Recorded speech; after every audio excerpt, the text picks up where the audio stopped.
You might actually be the most derivative one of all. I mean, Christ, the same house. Maybe so. But you forgot the first rule of surviving a stab movie. Never answer the... I'm bored. Wait!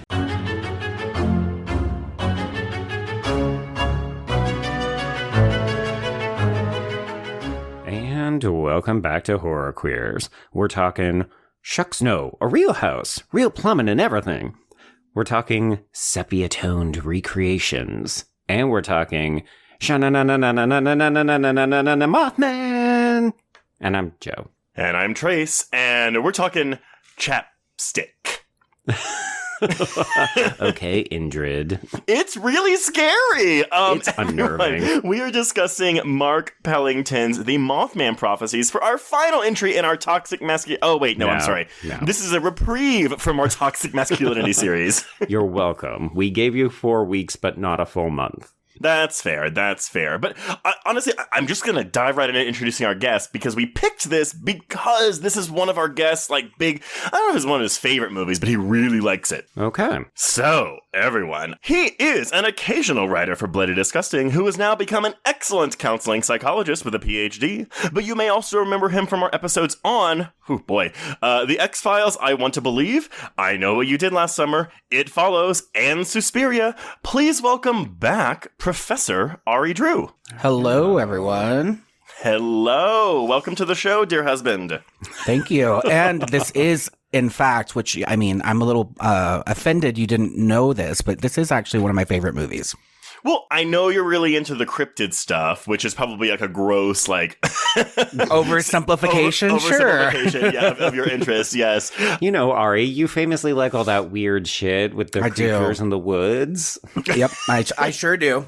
I love that shit.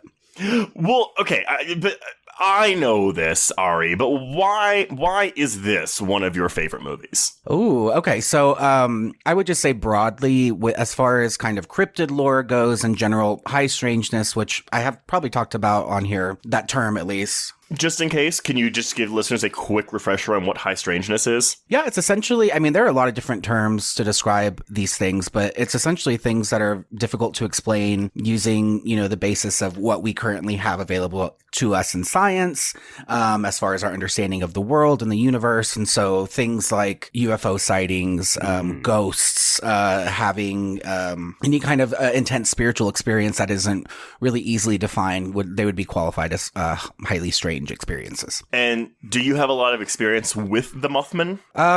You know what? It is one of my dreams to visit Point Pleasant, West Virginia, which is where the whole Mothman lore began. Mm-hmm. They actually do a Mothman festival every year. So I'm hoping, next year, maybe, I have a little high strangeness group that occasionally will do some trips throughout the year. And so hopefully we'll be able to do a group trip there, which would be great. And I would love to, just kind of be more in that energy. But yeah, I mean, I love Mothman for a number of reasons. I would say this movie particularly, because Mothman is my favorite cryptid, it does a really good job of neatly packaging and condensing as much as is possible. And I'm saying this from someone who's read the book that it's based on and who knows a lot, probably a lot more than the layperson would about this stuff. Well, then we do for sure. Sure. Absolutely. Yeah. But it's something like the way it packages a lot of the themes that are really prevalent whenever discussing the bigger concepts around high strangeness or theories. It does a really good job of representing a lot of them in a very streamlined way, which is really, when I talk about the book in a little bit, you'll see why it was just a really big task, even trying to adapt that book in the way that it's structured into something that was narratively cohesive. Because that book is nonfiction. Right. It's, yes. And it's, the John Keel, who's the writer of the book that Richard Gere's character is based on. Yeah. It's about his exploration of the Point Pleasant area and the Ohio Valley area, ongoing that were just really weird for about a little over a year, 1966, 1967. Mothman is a figure that people in the area, started seeing. But that is really only, a sliver of what really happened in the area as far as the highly strange things that were going on. So, needless to say, there's a lot of material there, but I thought that they were really selective in how, with this particular script and what they decided to focus on. I think there's a reason for that too, because, and when I'll go through this in more detail when I go through the production, but it sounds like the original script for this was going to be more of a creature feature. Yeah. Okay. Yeah, I remember reading that. And also, like, there are other Mothman movies out there that are straight up creature features. I don't think I've ever seen one. I've seen, like, some documentaries and stuff. There is a documentary, actually. So there is not a Blu-ray of this available in the States, but there is an Australian Blu-ray that came out, I want to say a couple years ago. But it includes a 45-minute documentary on the Mothman. Oh, fun. Yeah. I think it actually would have been made around the time this was filmed, because I started watching it and it was like, there's a movie coming out soon called The Mothman Prophecies. How exciting. Now, Joe, did you see this in theaters? Because I feel like this was a first-time watch for you since you first saw it, right? Correct. Yeah. So it's definitely been more than 20 years since I've seen this, but I did see it in theaters because this was kind of the height of my movie going time period. Like late 90s, early 2000s was my jam. So anything that was vaguely horror, I was probably seeing it.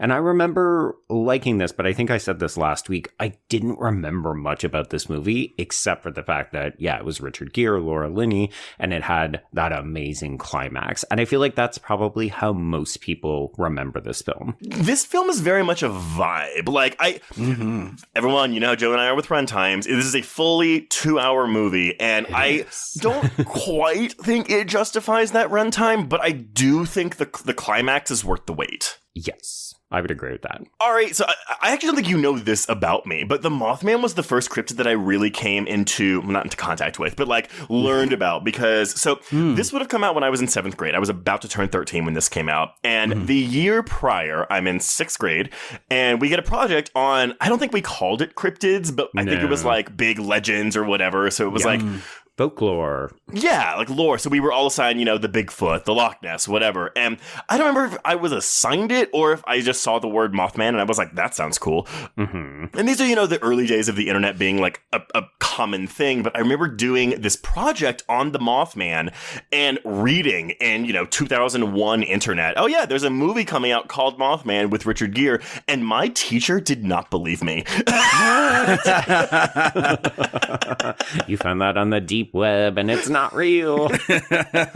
So when this was coming out, I was actually really excited because I was like, oh yeah, I did this project on the Mothman like last year. I want to go see this movie. And I think I have a greater appreciation for it now, mostly because of age and because of my husband's interest in this stuff than I did back when I was 12. Because I think I did find this a bit slow and it's a little boring. slow. Yeah. But okay, well, why don't we go into how this came to be? So, Mothman Prophecies was directed by Mark Pellington, who, unsurprisingly for anyone who has seen this film, comes from the world of MTV. And this is how he knew musical duo Tom and Andy, who scored the film. But here's the thing. He spends 1984 to 1990 creating analog-based promos, so anywhere from 10 seconds to 2 minutes for MTV. And during that time, experimental films of the 60s and 70s were big influences on him, which led to him playing with film emulsion, overexposure, opticals, infrared film, and things like that. Because of this experience and what he did, his directorial style deviated from the norm a bit. So where I feel like most directors will think about visuals first, put together an edit, and then soundtrack it after the fact, he does all the sound first. Oh, interesting. Okay. In terms of like hiring, he hires a sound crew, the sound designer, the composer, and then he starts looking for visual stuff. But then in post-production, at least with Mothman Prophecies, he would cut the soundtrack first and then edit around that. Yeah, I mean, that maybe explains why I felt the way I did revisiting this, because I told you both off mic that I was having some difficulty, or not difficulty, I was surprised at the way that some of the editing was done, and also some of the kind of recreation sequences, because they do feel unlike what most people were doing at the time. I don't know. I was watching this. I was like, this feels very early 2000s to me, but maybe it reminds me of music videos of the early 2000s. Yeah, I think stylistically, there's a lot of just like the types of colors used throughout the film. Some of the the cuts, some of like the weird, like you said, Joe, like the shifts in the film during flashbacks or during scenes that are meant to be kind of representing the weirdness going on. They feel out of place almost in that way. But again, like I'm happy to give my view on why I think that's the case, because I think it's a really neat creative choice, I think, in the context of this whole story. Well, what are your views on why that's the case? So I think I think it does a really good job of representing the subjective experiences that witnesses of strange things have.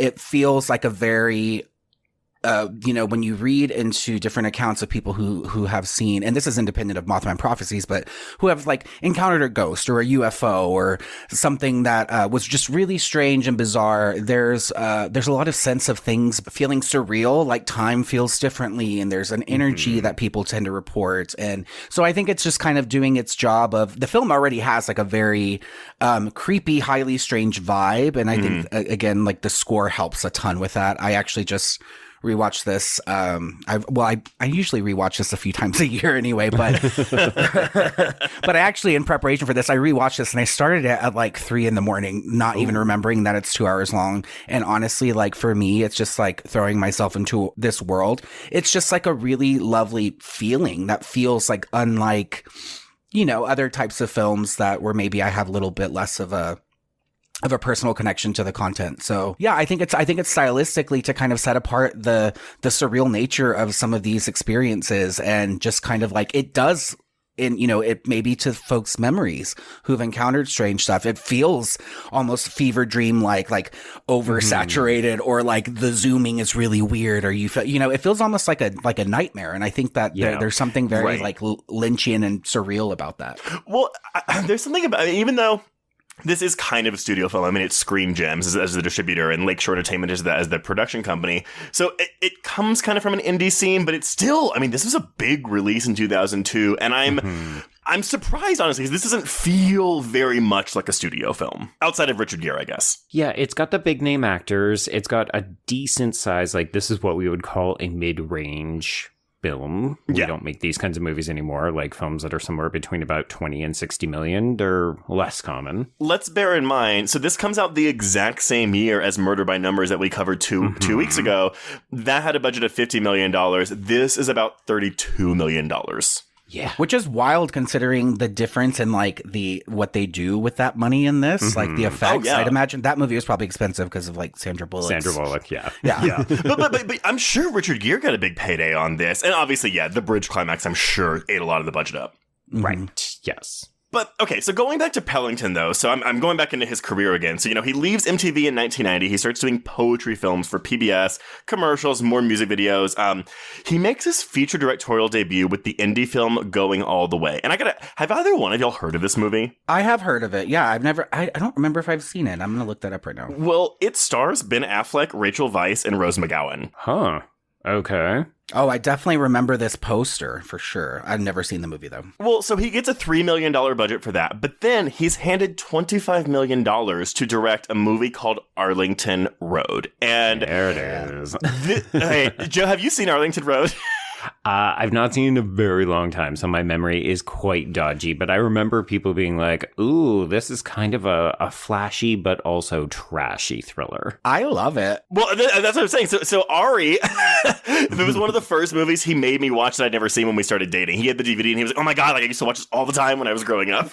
That's too funny. I remember people talking about like there's a twist in it. And I remember thinking, oh, is this like a weird sequel to Speed? Because it's Jeff Bridges and bombs, isn't it? Partially. Yeah, it's basically Jeff Bridges and his wife, Hope David. It's something about like, I guess there were a lot of fears about terrorism in like the late 90s, before 9/11, of course. But it's basically that he gets new neighbors and Tim Robbins and Joan Cusack, and he thinks they are right-wing terrorists. Yeah, it's really fascinating, actually. I don't know that it's a movie that could be made the same way now or at all. That's why I laughed. Sorry, just for context. I laughed because I was just like, this would be made into a very different movie if we made it nowadays. Yeah, I mean, I think of it akin to movies like topics like Life of David Gale, like something that is very, very prickly for people, and it's very controversial to have films. Yeah, and the thing is, I love that movie too. So I really like these kind of movies that kind of had the balls to show, really kind of reflect a lot of things and fears going on in the world, which again, it's like Oklahoma City bombing in the 90s and Waco. And so like that's really what that fed into. But oh, that's right. We were afraid of domestic terrorism, but we recognized it was mostly white dudes. Yeah. Although Joan Cusack doesn't have a ton to do in that movie, but the moments where she does get to be like evil, it's like it's the exact opposite of her Addams Family Values character. Like she's playing things very close to the rest. Yeah. Although I will say, Joe, have you seen Life of David Gale? Not in forever. Okay. People hated it when it came out. Yes. Critics it piled on it. We should watch that with Joe, Ari. Okay. I love it. I'm totally like aware that now if I were to show that to people who didn't know in advance what it's about, probably I would like piss some people off or like something like that. It's a kind of spicy movie in the terms of like the different messages putting. Oh yeah, there. but that's why it's so interesting. But Kevin Spacey though. Yeah. Anyway, awesome. So Pellington is editing Arlington Road. This would have been like late 98. And the head of Lakeshore Entertainment goes to him, hey, dude, I've got your next movie. It's called The Mothman Prophecies. And it's all about this weird shit that happened in West Virginia in the 60s. And as enticing as that pitch was, he passed on it because, A, he doesn't like multitasking. So he was still mixing Arlington Road. He was like, I'm going to take a break from films, go back to commercials, like do something easy for a bit. I don't even know if he read the script, which it was written by Richard Hattem. So a couple years go by, and the head of Lakeshore comes back to him and goes, hey, we rewrote the script for the Mothman movie. Could you please take a look again? So he reads it, and he passes on it again, because this version of the script was basically a hokey creature feature that just didn't interest him. And every subsequent draft they gave him kept trying to make this Mothman creature very overt, which, again, he was like, I don't do like creature feature type shit. That sounds stupid. Right. But he couldn't get the script out of his head, and he was like, well, there's a way to make this good. So he went and read the source material, John Keel's 1975 book, The Mothman Prophecies. And Ari, I know you've talked about it a little bit, but is there anything else you want to add onto it before I kind of go further into the production? Oh, yeah, absolutely. So I've revisited this book again. I read it for the first time maybe like 7-8 years ago. I've been revisiting it the last week or so just to kind of refresh my memory. And I don't know, it's just a really interesting book because it's very much like procedural vignettes. It's kind of like him reporting about different encounters he's had with people in the area, doing interviews about weird things that have happened to them. Mothman, of course, is a part of that. People seeing this big winged creature that resembles a moth and meets a man, I guess. But yeah, people are reporting these things near what they call the TNT area. It was like an old like area of bunkers essentially. But people seeing that. But again, it's only a I would say if you were to pull all that out of the book, like anything that explicitly mentions Mothman, it's a very small percentage of what's kind of the book is really about, because the book is really a lot more about... It's about the place, right? Ish. It's about Point Pleasant, but it's about like kind of high strangeness in general. And Keel is someone who's investigated the unknown at the time, and he's a journalist. And he was just very fascinated by this and the different accounts and the similarities across accounts. So the book really goes into a lot of like people reporting seeing unidentified flying objects, the Men in Black, like so these the term Men in Black, it's used to represent basically like a shadow agent, I guess, of the government that is aware of the existence of weird shit and basically is trying to keep it under wraps and investigate. So people would report getting visits by strange men dressed kind of oddly and for the area where this took place, speaking with strange accents, just kind of looking vaguely not human, like a little bit humanoid, like, and so so that's a big chunk of it. There's a lot of like fuckery with the phone lines that happened, that a lot of people were reporting hearing really weird sounds that sounded like beeping or sounded like static or breathing. And then when they would slow down the recordings or reanalyze them, it would actually be more like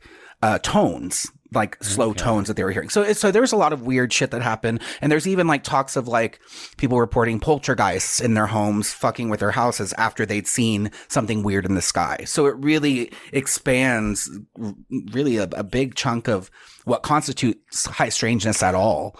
So do you think, though, I mean, like, because this is not like a one-to-one adaptation of the book, right? It's more like we're taking elements or I guess witness accounts and incorporating them into this story? Ish, yeah. So what it really does is it kind of, I want to say it takes the vibe and theme of the book and attempts to streamline it a bit more through the story of the Mothman. Again, because it's kind of probably the most singular figure to come out of this lore, because again, no one had ever heard of this type of creature at that point. And so this was his birth. And so it is different than, UFOs and ghosts and things that maybe other people have chatted about and researched about for a while. So, so using Mothman it's more of like a symbolic, I guess, adaptation of the book, or thematic adaptation, around a story that is mostly taking from, the witness accounts and then what happens in this, with the Silver Bridge. Obviously it takes narrative, a lot of narrative liberties to make things flow differently, but sure. The, all of the things that you see, the weird things that you see happen in the movie, there's at least some kind of analog to that in the book of someone recounting something very similar to them, even if it wasn't the characters inspired by the real people. Well, Pellington liked the book a lot more than the script because, according to him, there was a lot of space there for visuals and sound design. So again, he's going back into like what he knows best, which makes sense. So he asked the Lakeshore Entertainment guy, he's like, hey, give me a month and I'm going to hire 2 of my friends to do a rewrite of the script. And these guys, Louis Clark and Ernest Marrero, they were big into film noir and film subjectivity in a way that Pellington liked. And so they changed some of the reactions of the script to things to make it more oblique. They took away a lot of the expository answers the script gave and the over explanations, and they then would introduce more questions instead of giving those answers, which interestingly enough was frustrating for some reviewers at the time. I saw a lot of critics that were like, it doesn't seem like it knows what it wants to do or what it wants to be. And when you hear like what Ari just talked about, it's kind of like, well, that's kind of the point. It's the point. Yeah. I would also argue because, I mean, it very much sounds like the book is written in the same way, but like Richard Gere is a journalist. So it naturally makes sense that he would be going around conducting these interviews, asking questions, getting answers that lead to new questions and new avenues for him to report and investigate on. Yes. Yeah. Yeah. That is literally, something watching the movie again now, with years after reading the book the first time and then just kind of dipping back into it and having more awareness now of my own, deep dives into high strangeness and just weird things in general, kind of like these really cosmic mysteries that people have been kind of obsessed with for, forever, since the dawn of time. Like it's one of those things that makes life a little more interesting to think like, hey, what we know right now and what we see, what if that was just like a sliver of what's really there? And this is really what it gets into. And I think as humans, when we're approaching topics like the unknown, the supernatural, the spiritual, the otherworldly, we only have our own, kind of like our own scripts and schemas to apply to that. So we try to understand that through what we already know as people. This is the logic of, being a human on planet Earth. And what I like about this movie and what it does kind of explicitly do with the character that we'll talk about a little bit later, but it really kind of opens it up to a bigger conversation about things like belief and spirituality and also like the mysteries of the universe. It really is kind of like broadly about that, which again, no one in our lifetime will ever have answers to all of that are going to be satisfactory, I guess. So not to everybody, for sure. Right. And even like one of the reviews I saw that was like, oh, like he can't decide if he wants the Mothman to be a demon or a mythical figure or a monster or whatever. And I'm like, that's the fucking point. Yeah. Oh, I have a lot to say about that. Because it's going to be an angel to some people. It's going to be this demon who's foreshadowing death and disaster everywhere it goes. And like my biggest surprise rewatching this from a contemporary perspective is that even though you said, Ari, there's religion or like religious implications in the way that people react to things like faith and what we understand of that, there's no priest character in here, and that really surprised me. Thank God. Well, and especially given where we are in the country, like this is a small conservative town in West Virginia, like, and it's never like, I mean, it's there as like the setting, but it's never like the point of any of the scenes or the conversations we're having. Mm-hmm. Well, I think the interesting part about that is how, I think one of the lines even is, with the Gordon character who is Will Patton. Mm-hmm. That's we're Christians. Like you're lucky I'm a Christian because he could have shot him or whatever the case is. So like, because he's good people. Yeah, that nod. But I think too, it's like this idea of like, okay, what happens then whenever your belief system, which includes certain things being real and certain beliefs, kind of get turned on their head a bit because this other stuff happening is just really bizarre and doesn't fit in that box. And so I think it's a really like, it kind of is a perfect spot for this weird shit to be happening and for people to be like really kind of questioning, like, what does this mean about life and us and reality? Mm-hmm.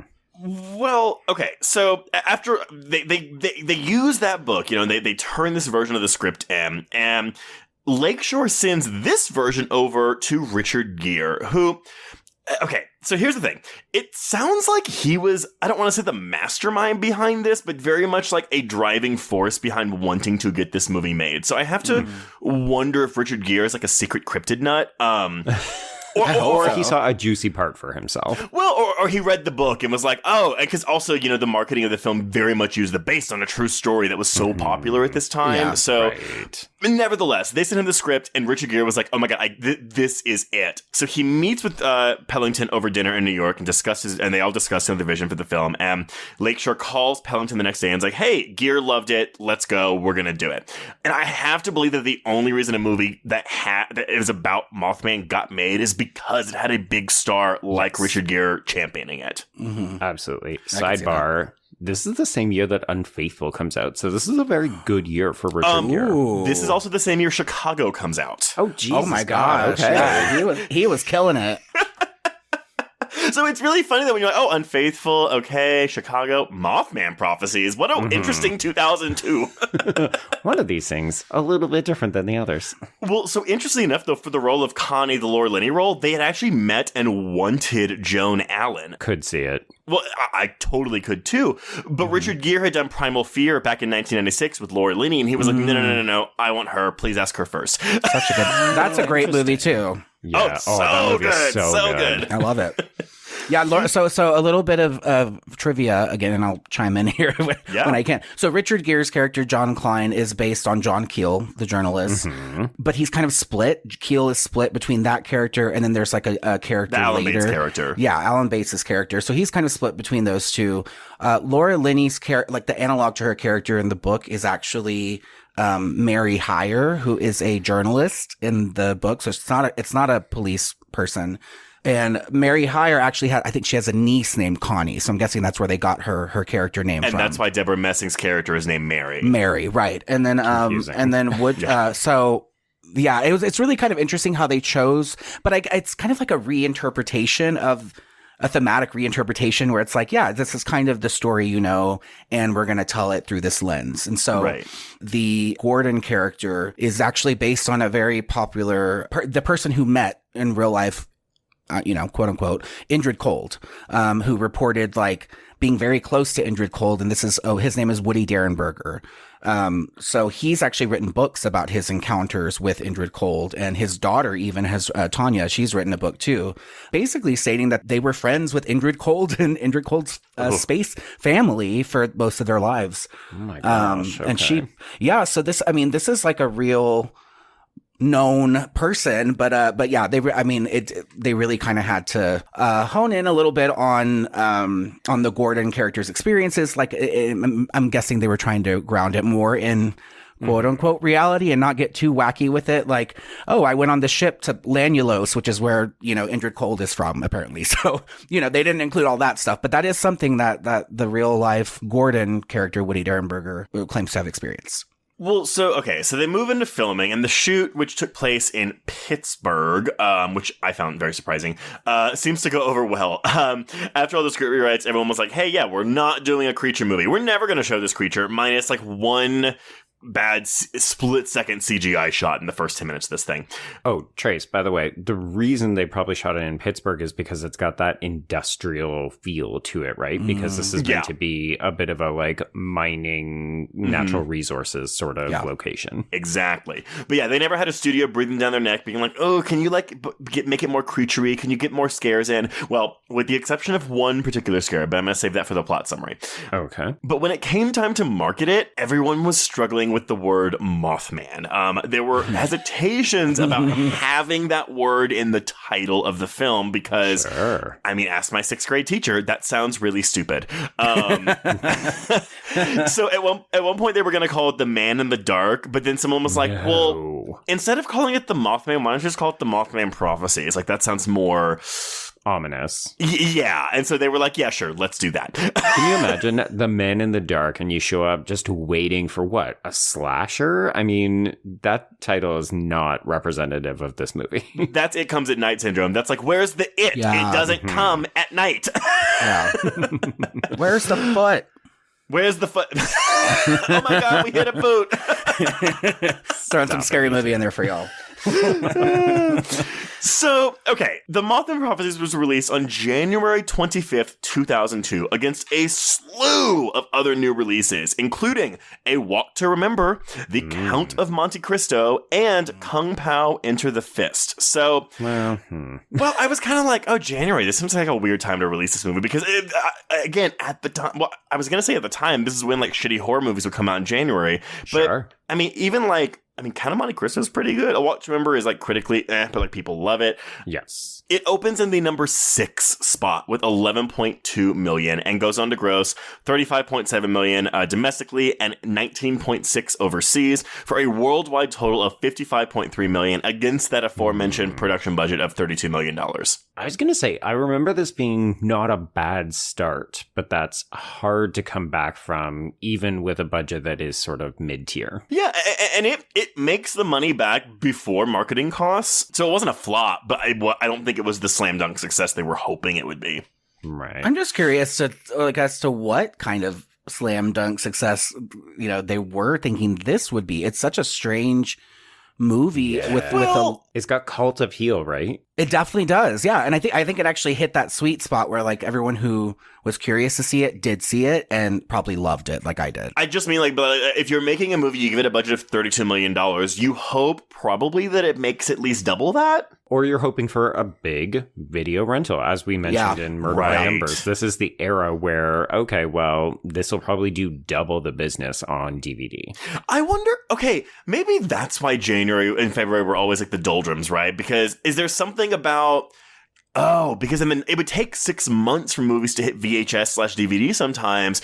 Now we're talking Halloween. Yeah, so you have it in theaters in January, make whatever money it can, and then by the time summer hits, kids are out of school, you've got the video rental services. Right. Maybe that's what it is. Maybe we cracked it. Maybe we Here's the thing. I know at least one of our listeners has got to have worked in either a Blockbuster or some other kind of video rental store. Let us know if you think that could be the case. I did work at Blockbuster, but only from like 2008 to 2010. I'm talking like managers, the people who made the decisions, not the people who rented the movies. Oh, yeah. Well, not the underlings. Like, not yet. Yes. The people with the minimum wage workers.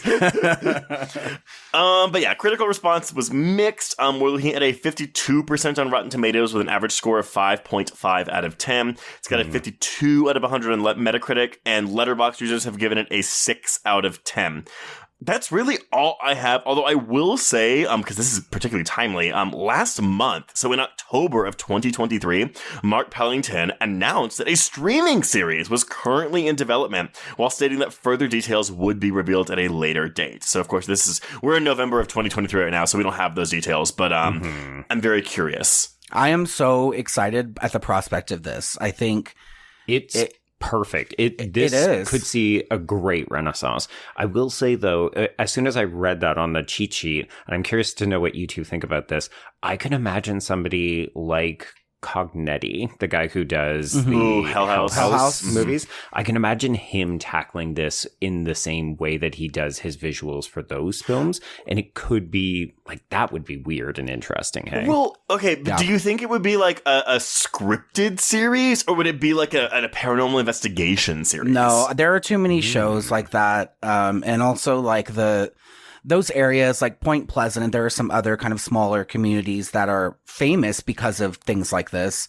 But again, like I don't know that like they could get funding and really like get the community on board to make a whole thing, like a whole docuseries about it in a way that Hollywood would, just in the way Hollywood would. And so I'd imagine it is because of all the content in the book, even there are just so many different like kind of one-off stories that they could adapt, you know, multiple seasons around these things, and maybe even fictionalize some of it and tie some things together in a really cool way. So I don't know. I'm excited. I think it could be a really cool, you know, mixed bag of just weird shit. And I hope they hold on to that, because that's kind of what makes it so intriguing to me. It's just like that very strange, off-putting vibe. Well, I think it's something that would be easier to get made today too than it would have been back in 2002.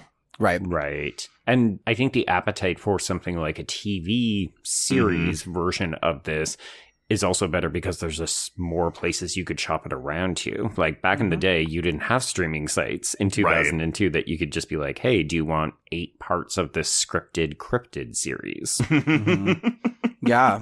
And I think too, like, you know, general audiences are maybe more likely to be into this now, like maybe more interest. It's not as much of a, I mean, it is still like its own niche in the world. I think we can thank like, the internet for that though, right? No, for sure. The internet, and I think just in general, like there's a lot of interest in high strangeness. Like think about all these Discovery Channel and Netflix shows about ghost hunting and things like that people are really, they do well. I mean, they keep making them, so someone's watching them. Well, I do think, though, I mean, like cryptid adaptations, be it film or in the rare instance television, about cryptid type things, tend to not be great. Like, Ari, I know that you have like some Bigfoot movies that you really like, but like there isn't a long history. I'm gonna say specifically horror leaning cryptid films, like.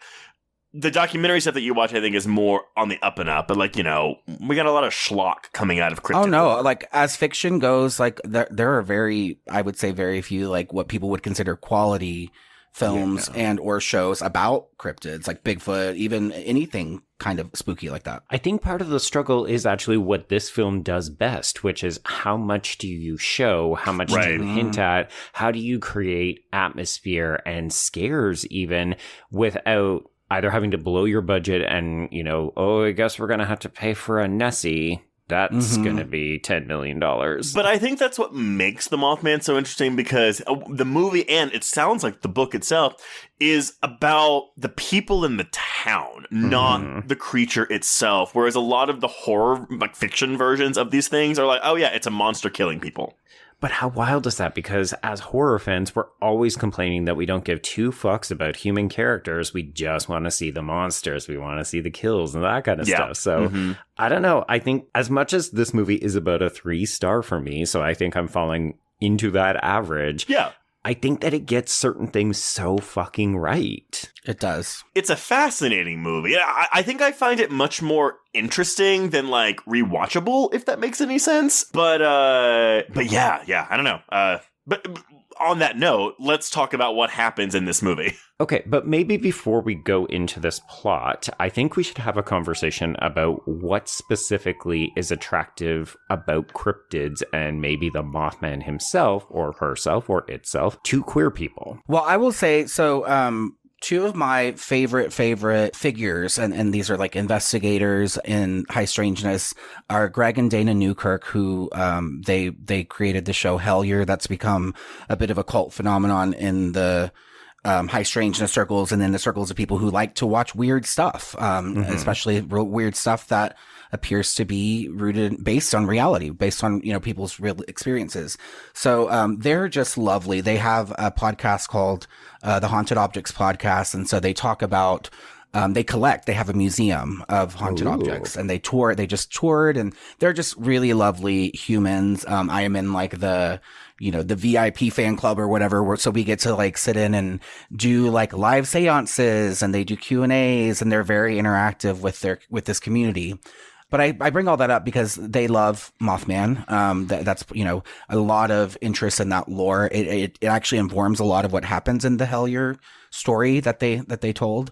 And so one thing, I believe it was Dana, they had an episode on the Mothman Prophecies film, and they actually had something, I believe, from the filming or from Point Pleasant that they were, talking about as the object of the week or whatever. Mm-hmm. But Dana really pointed out, like, there's a lot of talk about perspective and about what expectations are you bringing to experiences that are typically unexplained or anomalous. And so this idea of like, and the film touches on this, like if you think it's a demon, you're going to see a demon. If you think it's an angel, you're going to see an angel. So and this is something I'll get into in a little bit, but what she talked about is like Mothman is symbolic for that community and kind of bringing the community together and representing like, hey, we all like kind of experience like this is a very strange thing, a strange part of a community's identity to really be. I mean, they have a Mothman statue. They, like I said, they do the festival. By the way, Google the Mothman statue. That boy has some cakes, got some ass. I was actually going to reference that as like one of the weird things because I discovered that kind of like the Babadook, the Mothman has become this kind of sexualized creature figure within the queer community.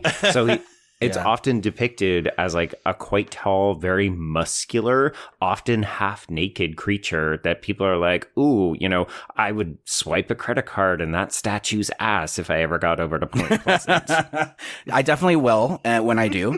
But yeah, no, I think, kind of to that point though, is she kind of highlighted in general, high strangeness. It's very fringe, like it's very much a space for people to fully own their weirdness and the things that they're interested in, and that is inherently queer. Mothman is inherently queer because it's an othered, it's an othered experience. It's this, inexplicable anomaly in time that happened in this community that was, by all definition, very traditional. So, right. Yeah, I mean, I see it as more, it's a representation for the otherness and for being different and being confusing to some people.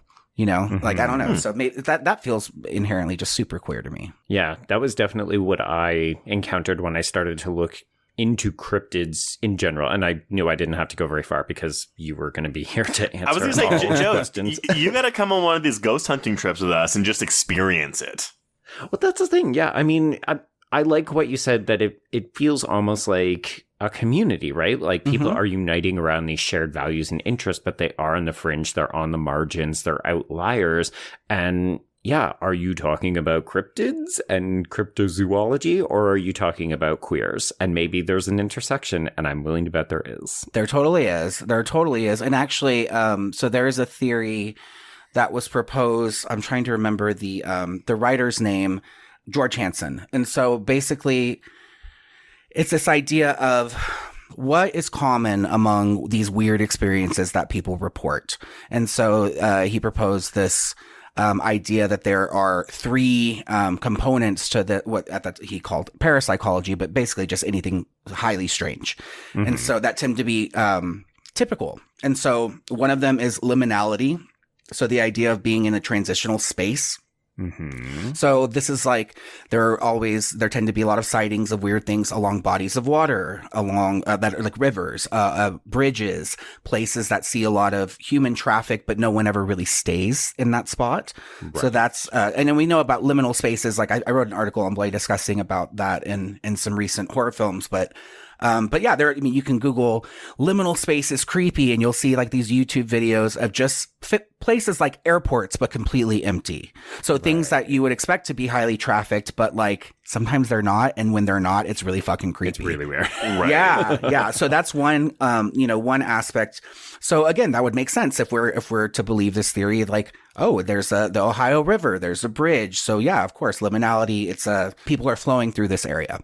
And then marginality. So it's like people who are on the fringes, people who are like less likely to be believed, I guess. So, you know, like queer people, you know, it's things like the weirdest shit happens to the people who are kind of on the edges of society, it feels like, and looking at a lot of these accounts and whatnot. So that's really fascinating to me because, again, you think about like a rural community, like it's a bit on the fringes of society. It's not like the hippest place, right? So makes sense. Why would Mothman or UFOs visit New York City? I don't know. Like, I mean, it feels more like... Well, ask Independence Day. I was going to say Independence Day. I'm curious about that. But queer director Roland Emmerich has words for you, sir. Whereas I just flash back instead to The Faculty with Elijah Wood saying, you know, they're not going to go to these big cities. They're going to go through the back door. Well, I'm pretty sure that line was a direct nod to Independence Day. 100%. Yeah, I would imagine too.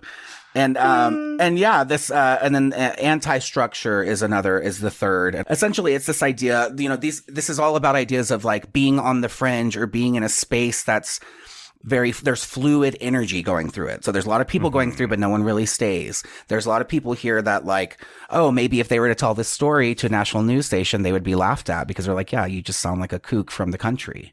So, right. So yeah, this idea of like, and this idea of someone who maybe is like just generally not likely to be believed. And so again, it's a directional thing. I think it's a really fascinating way of just kind of acknowledging the queerness inherent to these experiences and how a lot of it has to do with being on the outside of what others would consider normal. Mm-hmm. Oh, man. Well, thank you for that. I really am Professor Ari tonight. This is lovely. Just not about the field you actually have a PhD Right. I don't in. ever get to talk about this, but... No, that's why we're here. Well, let's talk about Deborah Messing before she disappears from this movie. Oh my God. Okay. Yes. So, the film opens with overhead shots before Washington Post reporter John Klein, aka Richard Gere, ditches his holiday because, yes, folks, apparently this is a Christmas movie. In multiple timelines, too. Right, yes, several timelines. So he's ditching the holiday Christmas party so that he and his wife Mary, who, yes, is played by Deborah Messing, they want to go and fuck in the closet of the house that they're going to buy. And this is lovely. Looks great. This is one of the horniest couples I've seen in a mainstream film. And I mean, they're incredibly hot, so who can blame them? Guess the age difference between Richard Gere and Deborah Messing. I'm not shading. I'm just playing a game. 17 years. Close. It's about 19 years. Okay. Yeah, it was weird because I definitely remembered her being in this movie and thinking, oh, I wish she was in a bit more of it because I liked her. Yeah. And then realizing, when was Will and Grace? Is this before or Oh, no. after? So this is like really peak Will and Grace because I think Will and Grace started in 98. So they would have been in season like 3 or 4 when they were...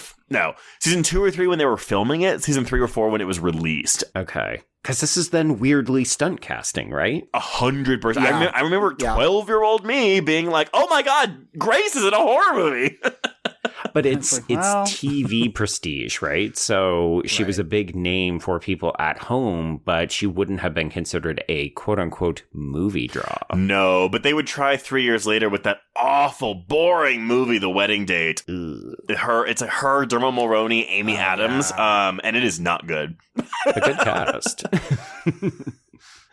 Okay, so they bought this house, they're so in love, they're shagging everywhere they possibly can, to the point where they get interrupted in the new house and get in the car and drive as fast as they possibly fucking can so they can get home and fuck in the old house.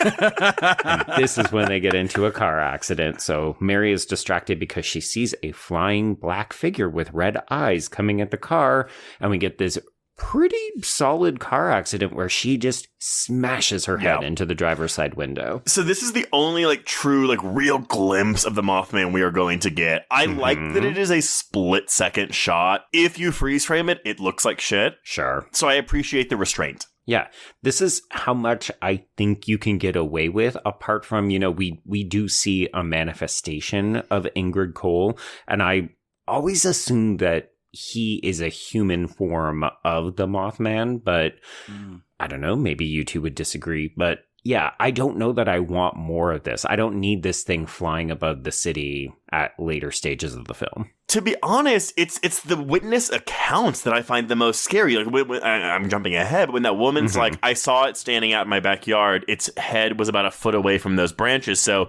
that would make it 8 feet tall. And I was like, just hearing the accounts of it, to me, is scary enough. Yeah, that's the thing too. The book has so much of that.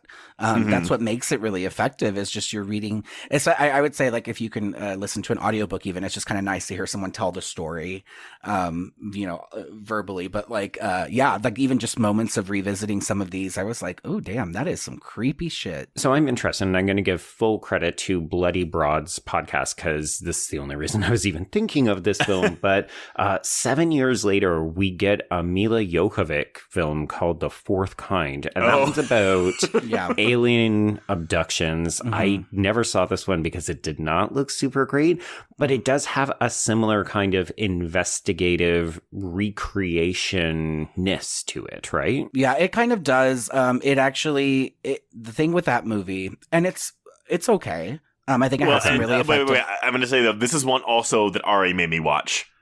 Oh, I don't even remember that, but okay. Yeah, no, because you kept being like, oh my God, Mila Jovovich and the Aliens, The Fourth Kind, you have to watch it. You do love her. Yeah. So I do love her. And but it's a thing where it's like, I remember when it came out, the reception was not that positive, but it was very much playing, because it does this weird thing where it shows you the real footage, and then shows you the Mila Jovovich footage, which is a reenactment of the real footage. So the issue with that, though, is the real footage is also fake in that movie. Yes. So they're both. But I feel like people didn't know that. No, they really were full on just lying to people. And that was I think that was a big issue with that movie.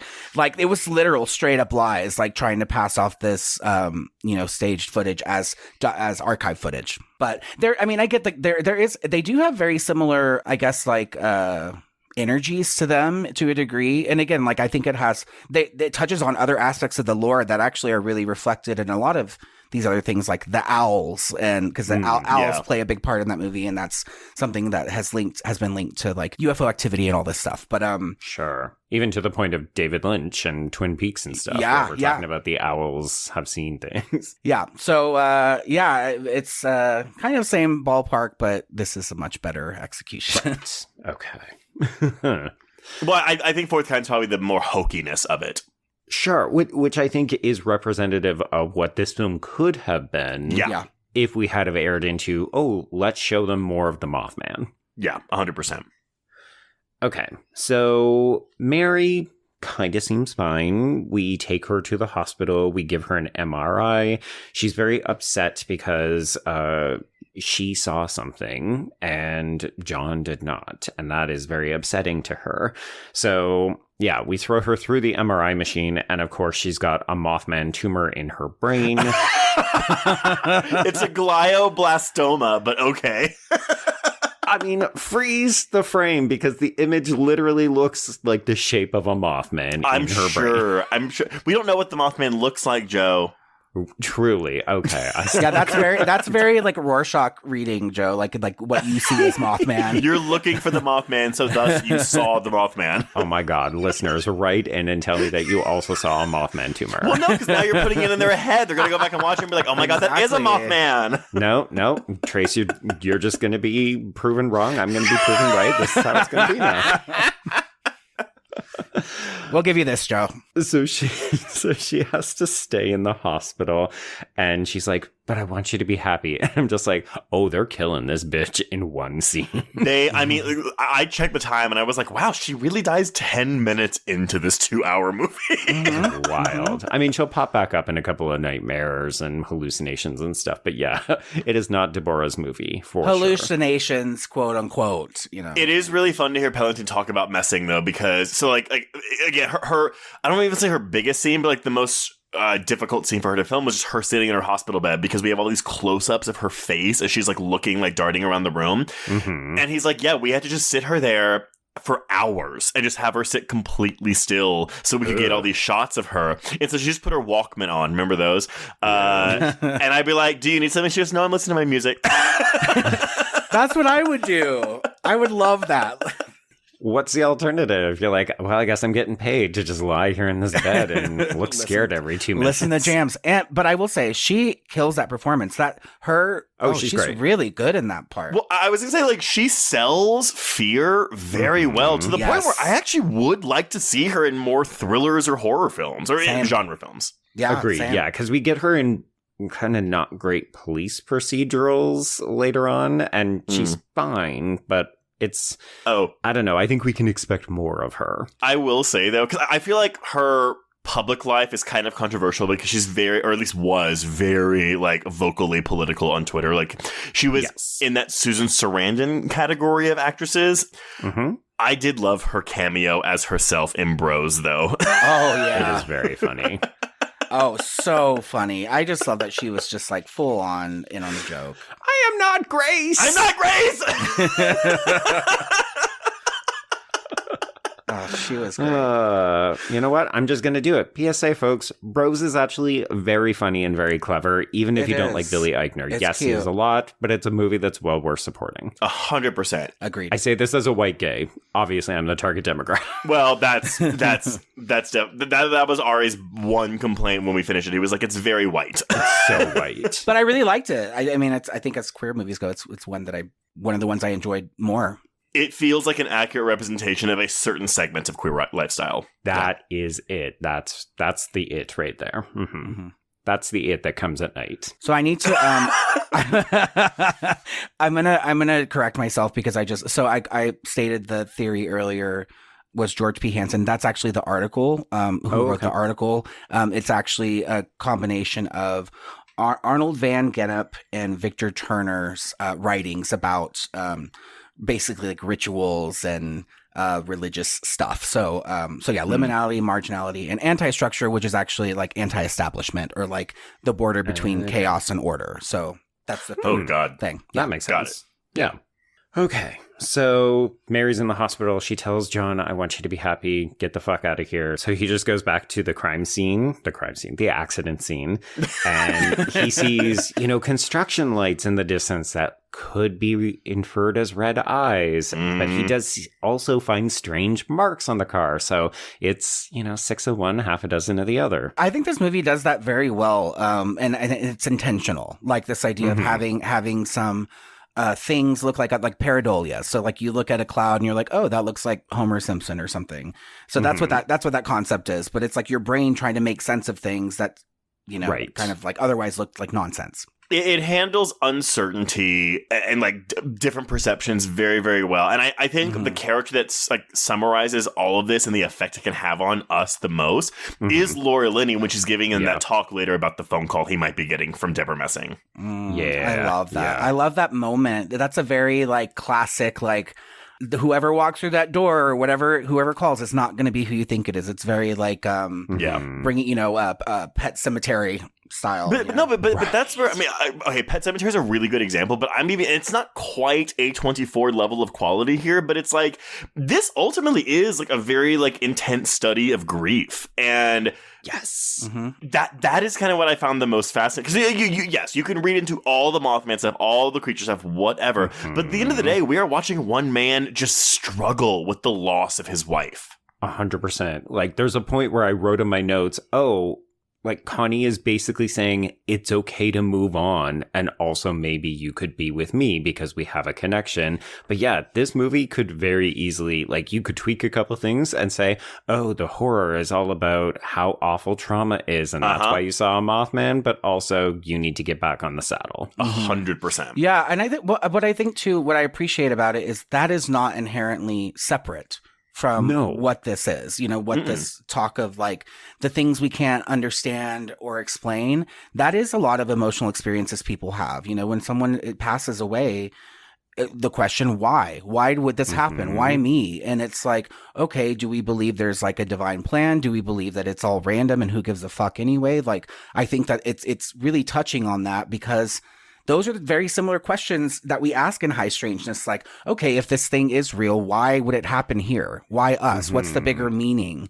And so I love that. I think it's a perfect setup, even though it is completely fictional. Like the real John Keel didn't have a wife who died of a tumor or anything like that. But Glioblastoma. Mothman tumor. But again, I like the idea. It's because this movie does talk a little bit about like fate and time and like the messiness of time. That time is not, in some of these spheres, it's not really chronological the way that we view it. It's kind of a lot of the theories. And so, I don't know. I think it's just like a neat setup for this type of exploration for a movie that otherwise, like y'all have said, could have just been like a really cheap ass creature feature. Yeah, it could have been a cheap ass creature feature, or it could have been a quote unquote elevated metaphor movie about trauma and grief, and it finds a nice middle ground. Yes, yeah. It's like this perfect. It's an adequate balance. Perfect. Between the two. It's perfect. Okay. So John gets the phone call, or he realizes, she dead. Mary's dead. So we know that he's very upset because we see him sitting in an empty snowy field. So that's a good visual representation of that.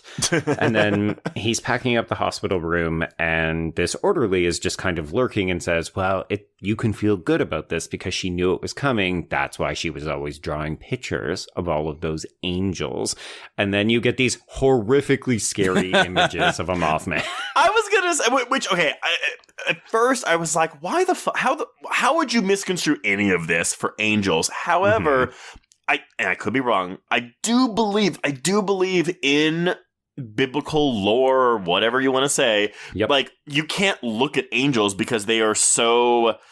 They'll burn your fucking eyes out. Well, I don't want to say horrifying, but like, it's just something where it's like the human mind can't comprehend what an angel looks like. So I guess I could see how someone who leans religious would view these as drawings of angels. Yeah, I mean, ish. I mean, angels, I'm looking it up, but like in Ezekiel, there's a description about angels being covered with eyes, which is what I always remembered of like biblically accurate. So I'm like, that's fucking gross. Like, I'll take the human with the cute white wings. I will say, this is like kind of related, but kind of not. But there's a video game series called Bayonetta about this woman who's a slut who has like guns on her hands and her feet. God, Trace. But I mean, like she's a good slut. But she fights angels, and the angels in the game are like, I don't want to say accurate representations because no one knows obviously what an angel looks like, but like they take that quote like, oh, they're covered in eyes. So like they're really grotesque looking angels, and it's really cool. But so what she was drawing was fucking creepy, and I don't know that I would have looked at that and been like, look at that cute angel. Yeah. Also, hey, orderly, what the fuck are you doing looking through her drawings? Are those your business? Maybe she shared them. That's a thing. People do that in hospitals. She's like, you know what? I'm dying. Would you like to see my art before I go? It's like, just one more. I gotta get the red eye in. Tell John, red eyes. and also that I would want him to be happy. And like, fuck Laura Linney. No sex. A ghost version of me will go tell the police chief that in Point Pleasant in 2 years, so it's fine. Yeah. I'll be back in 2 years. What I actually really like about this, though, is I remember the first time I saw the movie, in my mind, I was like, oh, this car accident caused her tumor. And it's like, no, the car accident is how they discovered the tumor, which is, again, this idea of like fate or predicting something tied to Mothman lore. Or in a cynical view, you say, oh, well, the reason she was experiencing this is because her vision was compromised due to the Mothman tumor. Yes. Oh, yeah. But again, it's like... all the readings are valid. It's chicken or egg. Yeah, like I think it's like it can be either direction. Mm-hmm. Okay, so we do jump ahead 2 years from this moment, and John is doing well, reasonably well professionally. You know, we see him on TV, he's doing political coverage, but socially, he's basically a pariah. So he's got a coworker, Eddie, who's played by Sex and the City's David Eigenberg. Okay, so I felt so bad. So, I have my little cheat sheet that I send all of us, beforehand. That's like, oh, yeah, what are like these famous cast members in here? Mm-hmm. And I left off Eigenberg because I didn't recognize his name. And then when I saw him, I was like, what the that's Sex in the City! How dare you, sir? Oh, But I feel like too of this time, like you said earlier, Joe, where it's like, oh, it's like TV famous. We had a lot of TV stars just trying to make it into movies, and not many of them made it. But it's funny, flash forward 20 years, because now we have a lot of film stars doing TV, doing it backwards. Yeah, it's like we talked about with Halloween 2 and Nurse Octavia Spencer. Yes. Octavia Daniels. Octavia Daniels. Right. Nurse Octavia Daniels. So, yeah, Eddie is trying to get him to come out. Hey, bang this chick that we'll never see. It's not important. Eddie's not really a character. He's here to remind us that John has a job that he is abandoning so he can go and pursue this passion project. I just want to say, though, I probably do have a job that would let me do that. And coincidentally enough, it is a newspaper. But this man is taking how many days of vacation? But I don't know. I think that he's not taking vacation. Like, it's this idea that I'm working on, like, he ended up there, but then he's like, I'm working on a story. So he's basically just full of shit. He's telling them he's working. Yeah. I love that we don't have, like, we never see his boss again. Like, it's just David Eichenberg being like, man, he's going off the rails. He's going to come back soon? You got to call him. It's not important. It's not important at all. The movie tries to make it like, this seems to exist only to satisfy, like, idiot fans who were like, well, what about his job? What is he just paying for this all out of pocket? Where are the per diems coming from? Well, and bear in mind, y'all, I feel like a reporter for the Washington Post probably would get paid a lot more than what people like us get paid to freelance for horror movie websites. Yeah, you would think so. I would hope so.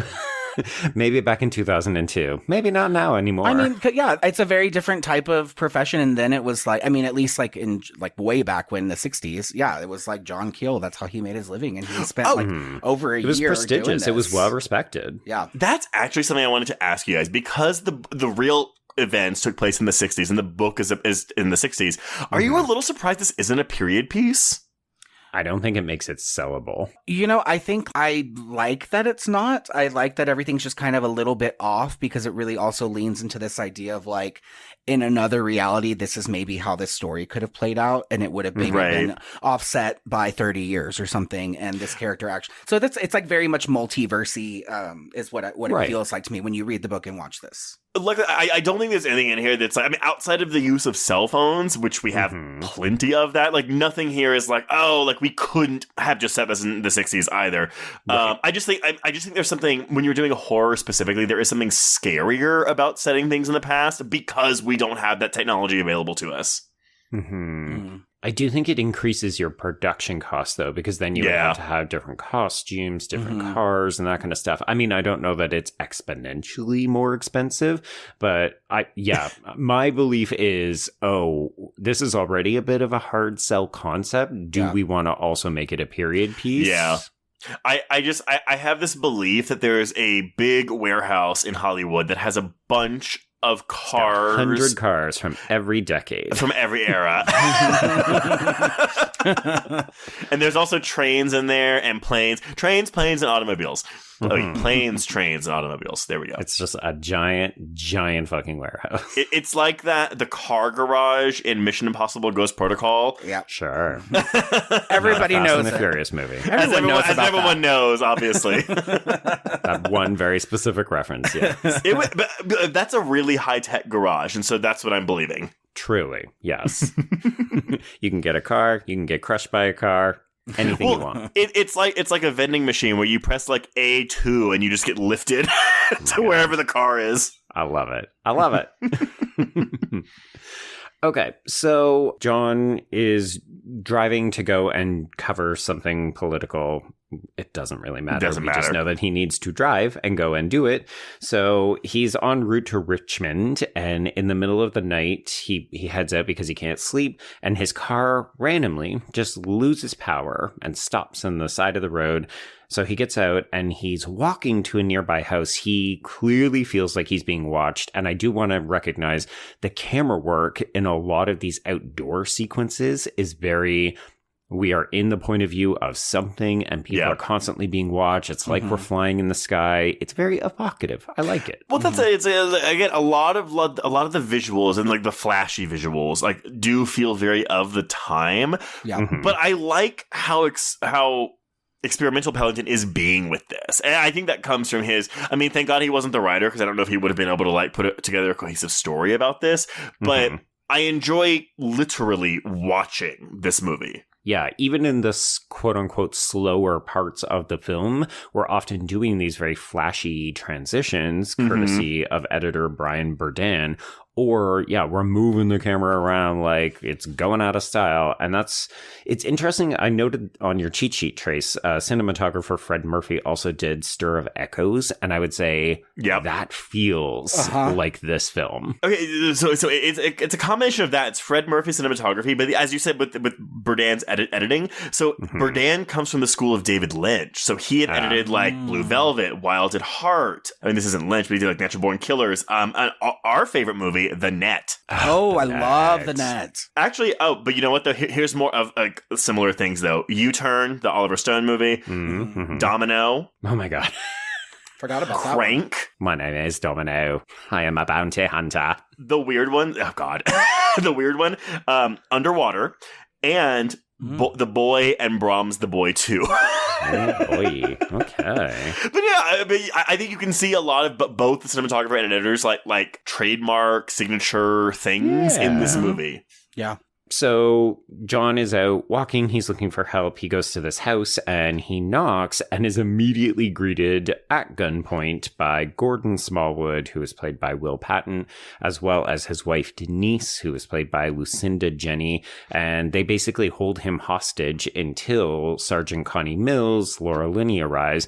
And the argument that they have is that they've been stalked by John for the last couple of nights at exactly 2:30 every morning. And Lord help you, if you want an explanation for this, you're not going to get one. Well, it's just one of the many random occurrences, right? We learned that people have been seeing things, that they're getting random phone calls, and you just accept it, or else you're not going to like the movie. That wasn't a critique. It's just more like, this is what the film is going to do. That's what I'm saying. You know, we're like, we're removing the answers from the script and replacing them with more questions. That's what we're doing here. So if any of these mysteries arise and you're hoping for an explanation, that's not what this movie is doing. No. It's also not what high strangeness is. It's like Joe said earlier, it's like questions beget other questions. Like it's answers and then you get new questions. And then it's, I think that I love that though. I like a film that does a really good job of like putting you in this really bizarre scenario really quickly.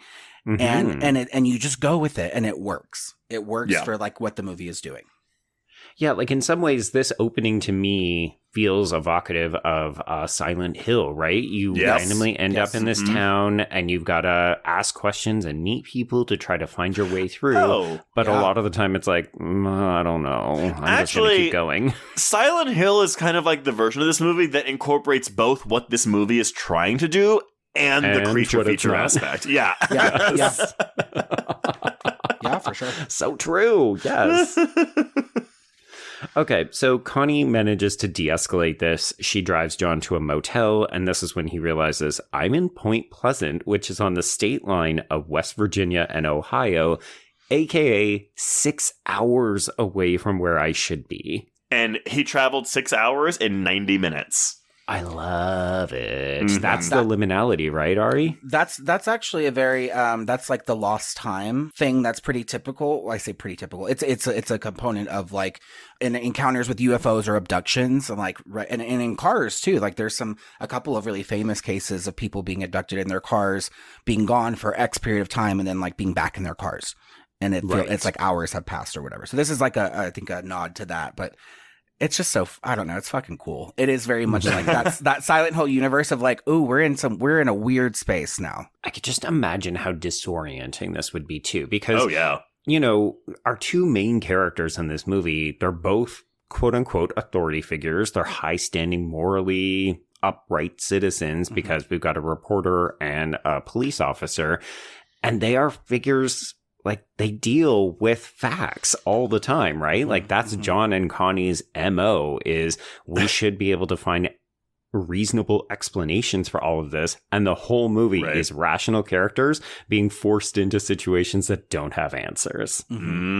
So he ends up meeting back up with Gordon and kind of explaining like, hey, I don't really know how I got here. And then he tries to get answers by staking out Gordon's house again the next morning. And this is where he and Connie really start to gel. So she sees him, instead of arresting him or trying to chase him off, they sit together.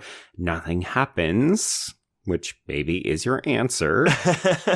But this is when she fills him in. Hey, there's been this rash of weird incidents happening around town. So then we get a research montage as John goes through. And then, of course, he finds an image that looks identical to the drawings that Mary did before she died. Bum, bum, bum. Bum, bum, bum.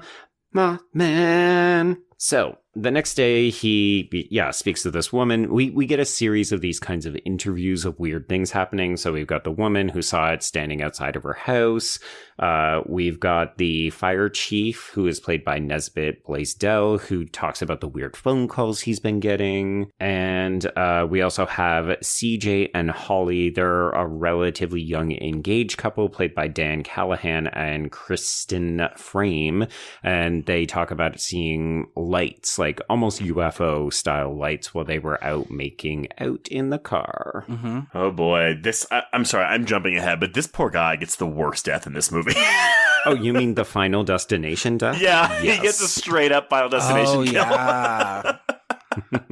I was just like, oh, this movie in a double bill with Final Destination 5. That's the thing. Like, okay, so again, for all you youngins out there, this comes out between Final Destination and Final Destination 2. And again, I'm watching this and I'm like, I do wonder if the huge success of Final Destination, because they would have brought this script to Pellington, late 98, early 99. And Final Destination comes out in March of 2000. And that would have been before the original rewrites were done. And so I just wonder if this massive success of that film influenced some of this in a way, which, again, synchronicity, because then, 5 would maybe not take the bridge collapse from this movie, but like, come on. Yeah, lightly lift it. Yeah. Yeah, I think it would have been like really not possible to tell this story using the book as the source material without including the bridge collapse. So Yeah. No. but definitely how much of it they show, which is way more than you would expect with a movie of this scale, and the way it's executed is so effective. That's what I didn't remember the bridge sequence being that prolonged. And it's like a lengthy climactic set piece of this film. Yeah. But it's but I again, oversimplification, but this is basically the opening scene of a Final Destination movie, but 2 hours long. Sure. Oh boy. So that night at the motel, John gets his own weird phone call. It's starting to affect him, but it's still insignificant. It's kind of staticky. He's not hearing anything, whatever. And then in the morning, Gordon tells him that he heard a voice in the drain. So Pennywise told him Denver 99. And okay, so what does that mean? Who fucking knows?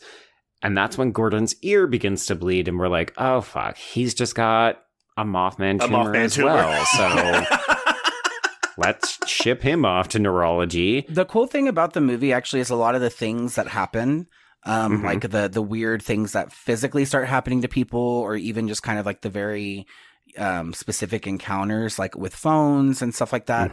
These are all things that have happened in the book that are reported, and not necessarily like none of this is just totally like a fabrication to make it's stuff that has been that was reported that was my rewatching this knowing it was a book that truthfully the book does sound like an anthology of sorts though, with these different witness accounts, which is, I'm assuming, is what the show is going to be more like doing.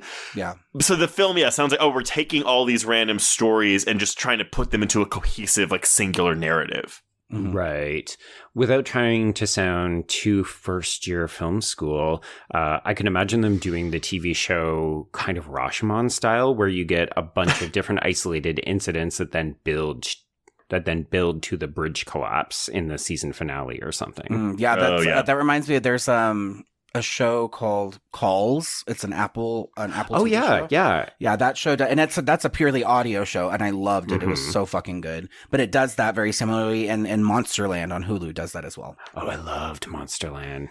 I'm actually I just started. I just got back into it, and I'm almost done with it. But it's just I love that kind of storytelling, and I absolutely could see a TV show with this source material doing that and doing it really effectively.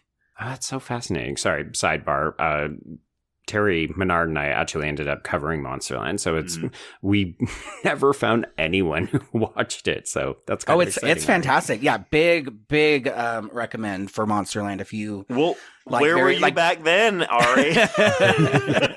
You know what? There's too much media to cover, so if people discover something after the fact, all the power to them. Right, and sorry, yeah, I was just trying to survive grad school.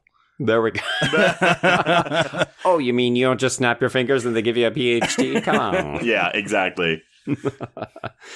Okay, so Gordon ends up getting the all clear. So this is not the same situation as Mary. He is not dying. He is still panicking about it, but that's kind of Gordon's MO. He's a little bit high strung. High strangeness, you might say. Yes.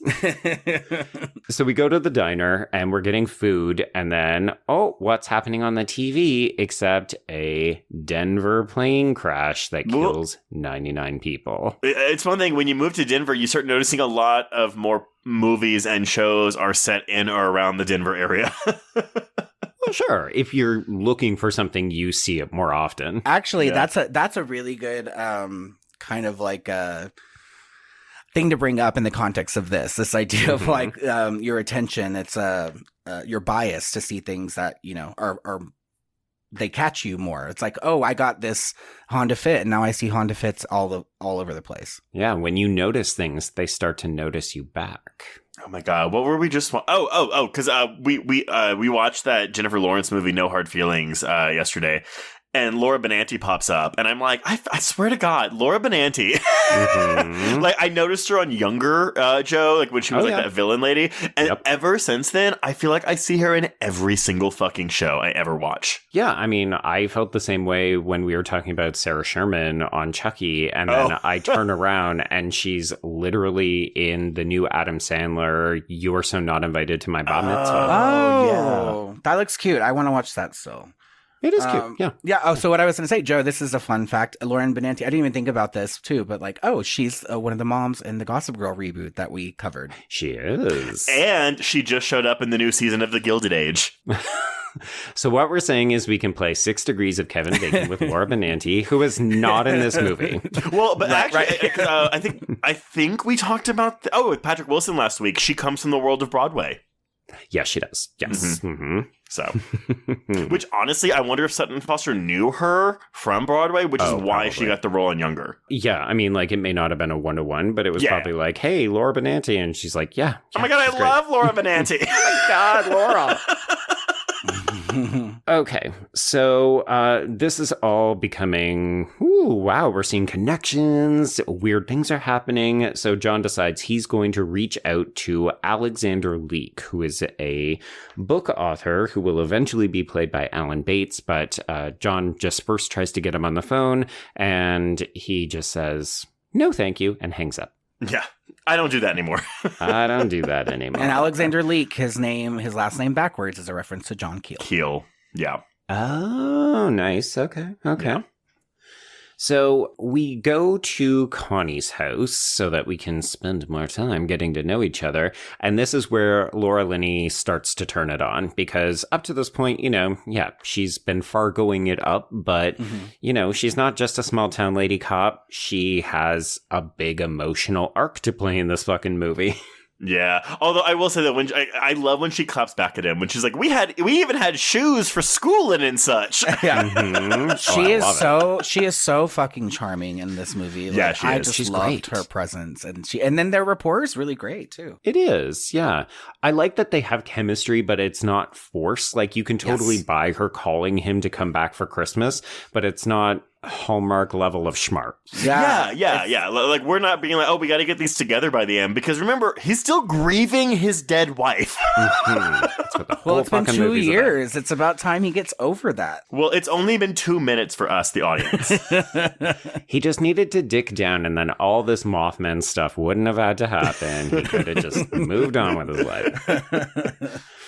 Okay, so yes, Connie walks him through this dream that she had. And I love the way that Linny plays this because she seems morbidly fascinated by it. But also when she says she accepted it and she kind of went with it, even though she was dying by drowning, surrounded by presence, she makes it sound almost happy, or it's not such a bad thing. I will say, so like I didn't remember most of this movie since I hadn't seen it in 21 years. But I have like her delivery of "Wake up, number 37," like lives rent free. And like when I heard it, I was like, oh my God, I've thought about that line delivery at least once a year for the past 21 years. Yeah, it's definitely one of those things in the, like, just kind of a creative liberty of the movie at making that a point. And actually, I want to say, like, the number of people that actually died in the bridge collapse was different. It was not.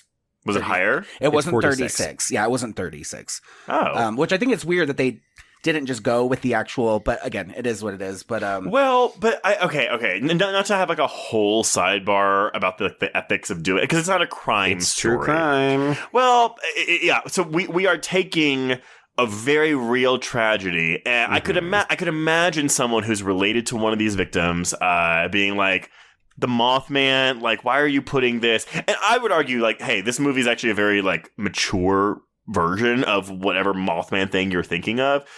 But we're also changing those kind of details like that. Although maybe that's the point, to like distance it further enough from the true story, even though we're marketing it as the true story. I don't know. That would explain changing the number of people who died, just to say, yes, we're obviously doing this story. The name of the bridge is exactly the same. The town is the same. Yeah. But we're not specifically referencing any particular murder victims except for this CJ kid, who is really the only identifiable person we can see who gets killed. Right. But was he even a real person? Or based on a real person? He was based on probably a number of like teenagers or young adults that would go out to this area and go to Makeout Point, and then they witness some weird shit. Like, people would go to certain areas, like the TNT area, or like, I want to say Woody Derenberger's house, to like basically camp out and look for things in the sky for a period of time.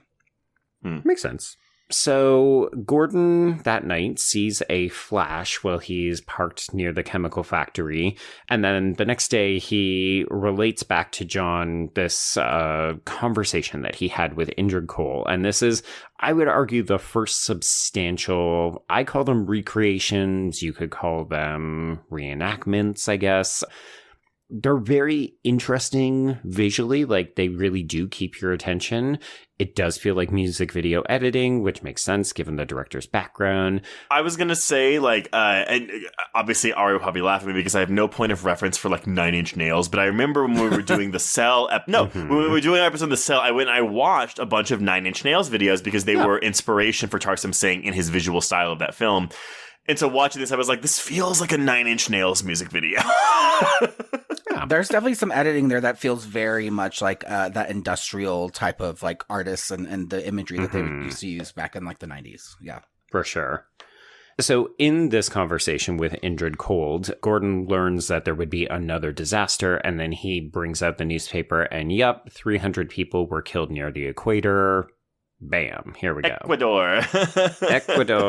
Actually, I really love that too, because it's like, it is, and again, like when I was watching this, it was like, I was getting little moments of glee about things that are directly referencing kind of norms of strange encounters like this at the time. So like that people, that these weird men, and Indrid Cold was just one of a few, but he's the one that had a name that really kind of was its own thing. Like a lot of the other names that these alleged people would use are tend to be rooted in like old like Greek mythology and stuff like that. So he is the only one who had a name that was kind of like its own strange thing, and obviously a popular figure there. But in the book, it talks about how these people, these men who would question people, would mispronounce things, like were very like confused by Jell-O. When they were offered Jell-O, they didn't know how to eat it.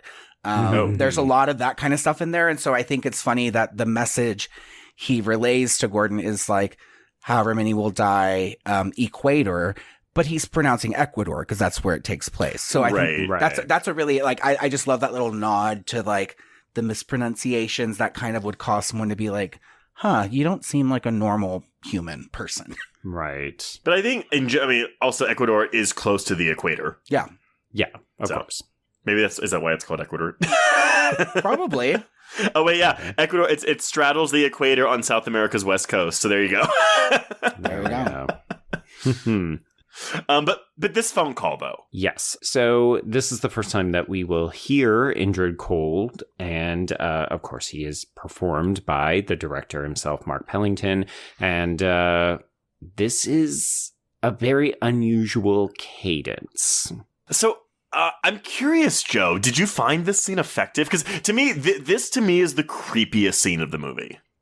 Yes, you mentioned that last week when we were teasing this episode. I honestly had completely forgotten about this scene, and I do find it effective. I mean, in some ways, it's a little bit showy in a silly way where you're just like, oh, he's doing things to try to fool this, but the person knows exactly what he's doing. But the delivery of the words matched with the camera work does make it seem so suspect. Like, we've already seen the camera having this kind of omniscient POV, so we get the impression that John is already being watched. So even the moment when, like, he keeps getting all this confirmation, the voice seems to know exactly what he's doing, and then he gets up and closes the blinds on his hotel, or he opens them to check and make sure no one's watching. And I was like, yeah, no, this is creepy. It very much makes you feel like he's under surveillance. I mean, that's the thing, though. Like, the chapstick line was like, what's in my hand? Chapstick. And it's like, that should be stupid. That should be really stupid. But it's really creepy. Yeah. What I really like, too, about what they did with the voice is that it is kind of meant to mirror this, like the oddities that people were getting phone calls and hearing this, something that sounded kind of like a person, but then they, you know, upon further investigation, it's more like an electrical tone. That's what I was thinking. It sounds almost like what you get when we're living through it now, when you put something into AI and it speaks it back, right? Yeah, it's very unnatural. So, while he is fielding this phone call, Connie is rushing to Gordon's house, but when he answers the door, Gordon's like, I've been asleep since 9, so since 9 o'clock. If he's getting up early to go to work, this makes sense. Trace, a lot of people go to bed at like 9, 8. Like, we have a lot of friends that go to bed who are our age. We're just late night people. I'm sorry. My husband likes to make me stay awake until 4 a.m. I don't make you do anything, trust. Like, I don't. You're an adult, sir. Maybe I inspire you. It's just so much fun. You just want to stay up with me. You inspire me just like the true story this movie's inspired by. Fuck you. Oh my god, it's 3 a.m. Let's watch the Mothman Prophecies again. You jest, but that's no, he that's said what it. He does. It's very much how, it's very accurate as far as my life goes.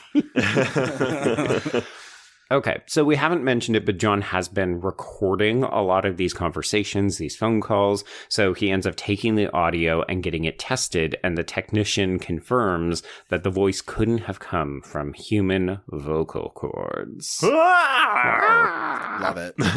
It's very scary. This is the point in my notes where I say, Eddie, who is still a character in this movie, begs John to talk to the boss. The boss we will never see again, by the way. Nah. It doesn't matter. We're off to Chicago so that we can have a face-to-face ambush with Alexander Leek, the author. And this is where we get a not metric ton, but quite a substantial amount of exposition.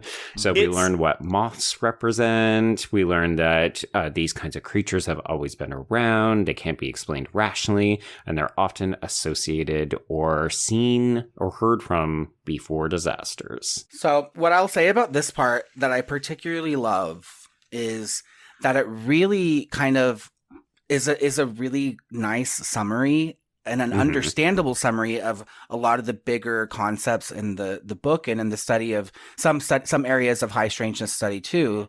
It's how do we interpret these things? How do we, what is it? How do we make sense of it? And so what I really like about this is that it kind of hints at a bunch of different, potential explanations for this, but ultimately saying you're going to always try to find an explanation, and it's always going to escape you because it's kind of like beyond our intelligence and our understanding. So Yeah, so a concept that I think is really important to bring up is the idea of ultra-terrestrials. So you all are probably familiar with extraterrestrials, which is like, oh, there's something from outside of our planet and they're coming to visit us, and that's what aliens and UFOs are. So the idea of ultra-terrestrials, Keel, really highlights as being not necessarily rooted in geographically in that way. It's more like across a threshold of time and space that we can't perceive. So not that these things are coming from outer space. They're actually coming from another reality or timeline or dimension that's accessible from Earth, but they can just essentially pass through. And that's actually a really, that's kind of I know some folks that view that as a really universal belief about a lot of unexplained things like Bigfoot and ghosts and things like that. It's like crossing that barrier where it's not a tangible, yes, that thing fell from space and it's here now. It's more like it can pass through. So that's really what I love about that is the idea that he ultimately comes up with in the book is very much leaning into like kind of explaining how we end up believing what we believe. And this idea that ultra-terrestrials are all of these things, that it's it's like this one energy essentially that appears differently depending on who, like he says, depending on who's looking.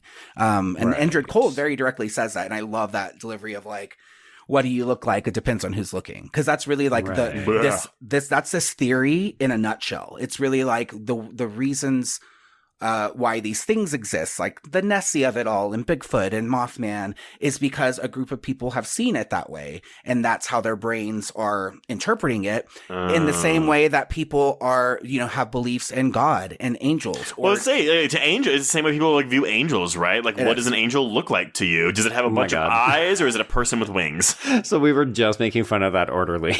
And now it's like, oh, well, of course, he just saw things differently. Well, no, and I think that's really like, that's a big point here in this whole discussion of this topic, is that really like, is there a unifying unknown force out there that actually is just one thing, but everyone sees it differently depending on their cultural influences, depending on their life experience. And that's what I really love about this type of stuff, is that you can really start talking about bigger things like that. Like, what exactly are these belief systems? If you are, if you say God is this thing, what makes it that different from this other system that has very similar values and whatnot? But Ari, so I'm hesitant to ask because I'm kind of like, well, do you think there's a motivation for Indrid Cold or the Mothman? Like, what do you think is if there can even be a reasoning assigned to this creature, this thing, this entity? What is its purpose? I mean, again, I think that is like the big question. That's what people spend like writing essays and doing research, and even like modern paranormal researchers asking questions like that. It's something that I don't know that we would ever really understand that. Like, if there was any kind of proof, because it depends on what theory you're adhering to, right? Right. If you see them as forces of evil, then they're here to cause disasters. Exactly. And if you see them as angels, then they're here to warn you. Right. And I even think, just kind of thinking a little bit more widely, I guess, like, there's another, there are some people who would believe, oh yeah, that like these are spaceships, they're coming from outer space. This is an alien figure, essentially. Okay, that's one belief. Okay, these are intradimensional, so it's an ultra-terrestrial. Okay, that's another belief. The places that, kind of fall under the category of having, lots of liminal space, anti-structure, marginality being present, that generates these creatures. So if you've ever seen the film, The Empty Man, the idea around that is, so I don't know if you all have ever heard of like a tulpa or an egregore, but basically these are spirits or entities rather. So a tulpa is, so like, it's like imaginary friend becomes sentient, essentially. So yeah, it's this idea of like, we create this being through our thoughts. Through like, and so, the idea of a tulpa is like individually, like I've had all these thoughts to the point that they got so powerful that they created this entity. So that's a theory that some people have, or an egregore. That's like a group of people who they all have these same thoughts going on, or this energy, and it creates this entity. So that's another explanation for that some people would throw out there. Like, because in the movie, and this is a spoiler if you haven't seen The Empty Man, but the idea is like this protagonist has, or I guess this group of people have created this entity because they joined together, and it was intentionally created through their minds, through shared thoughts and all of that. So that's a little bit again, wacky, you know, but it kind of is like, that's why this stuff gets it can get really complicated in the sense of, well, what do you think this means? What do you think its purpose is? Because it really depends on what lens you're looking through. Well, that, and I mean, what you described to me also sounds like a criticism that could be leveled at most religions, where people got together and they decided they wanted to believe in something and then they made it real. Yeah. Not that the tone in my voice was very dismissive. I meant that to be like, this is how we come together and form beliefs. And sometimes religion turns that into a bad thing, but often when people have faith, it's not. But I like the idea that it's going to depend on what you believe, and there maybe isn't a simple answer of like, well, what does a Mothman want? And I guess it appeals to me because if you asked anybody, hey, like, what does Trace Thurman want? Right. You're probably not going to be able to figure it out because Trace, like, are you trying to do something, or are you living your life and you probably have some goals or motivations that you're maybe trying to accomplish? I'm a complex figure, Joe. I'm an enigma. I guess I'm just thinking philosophically speaking, like,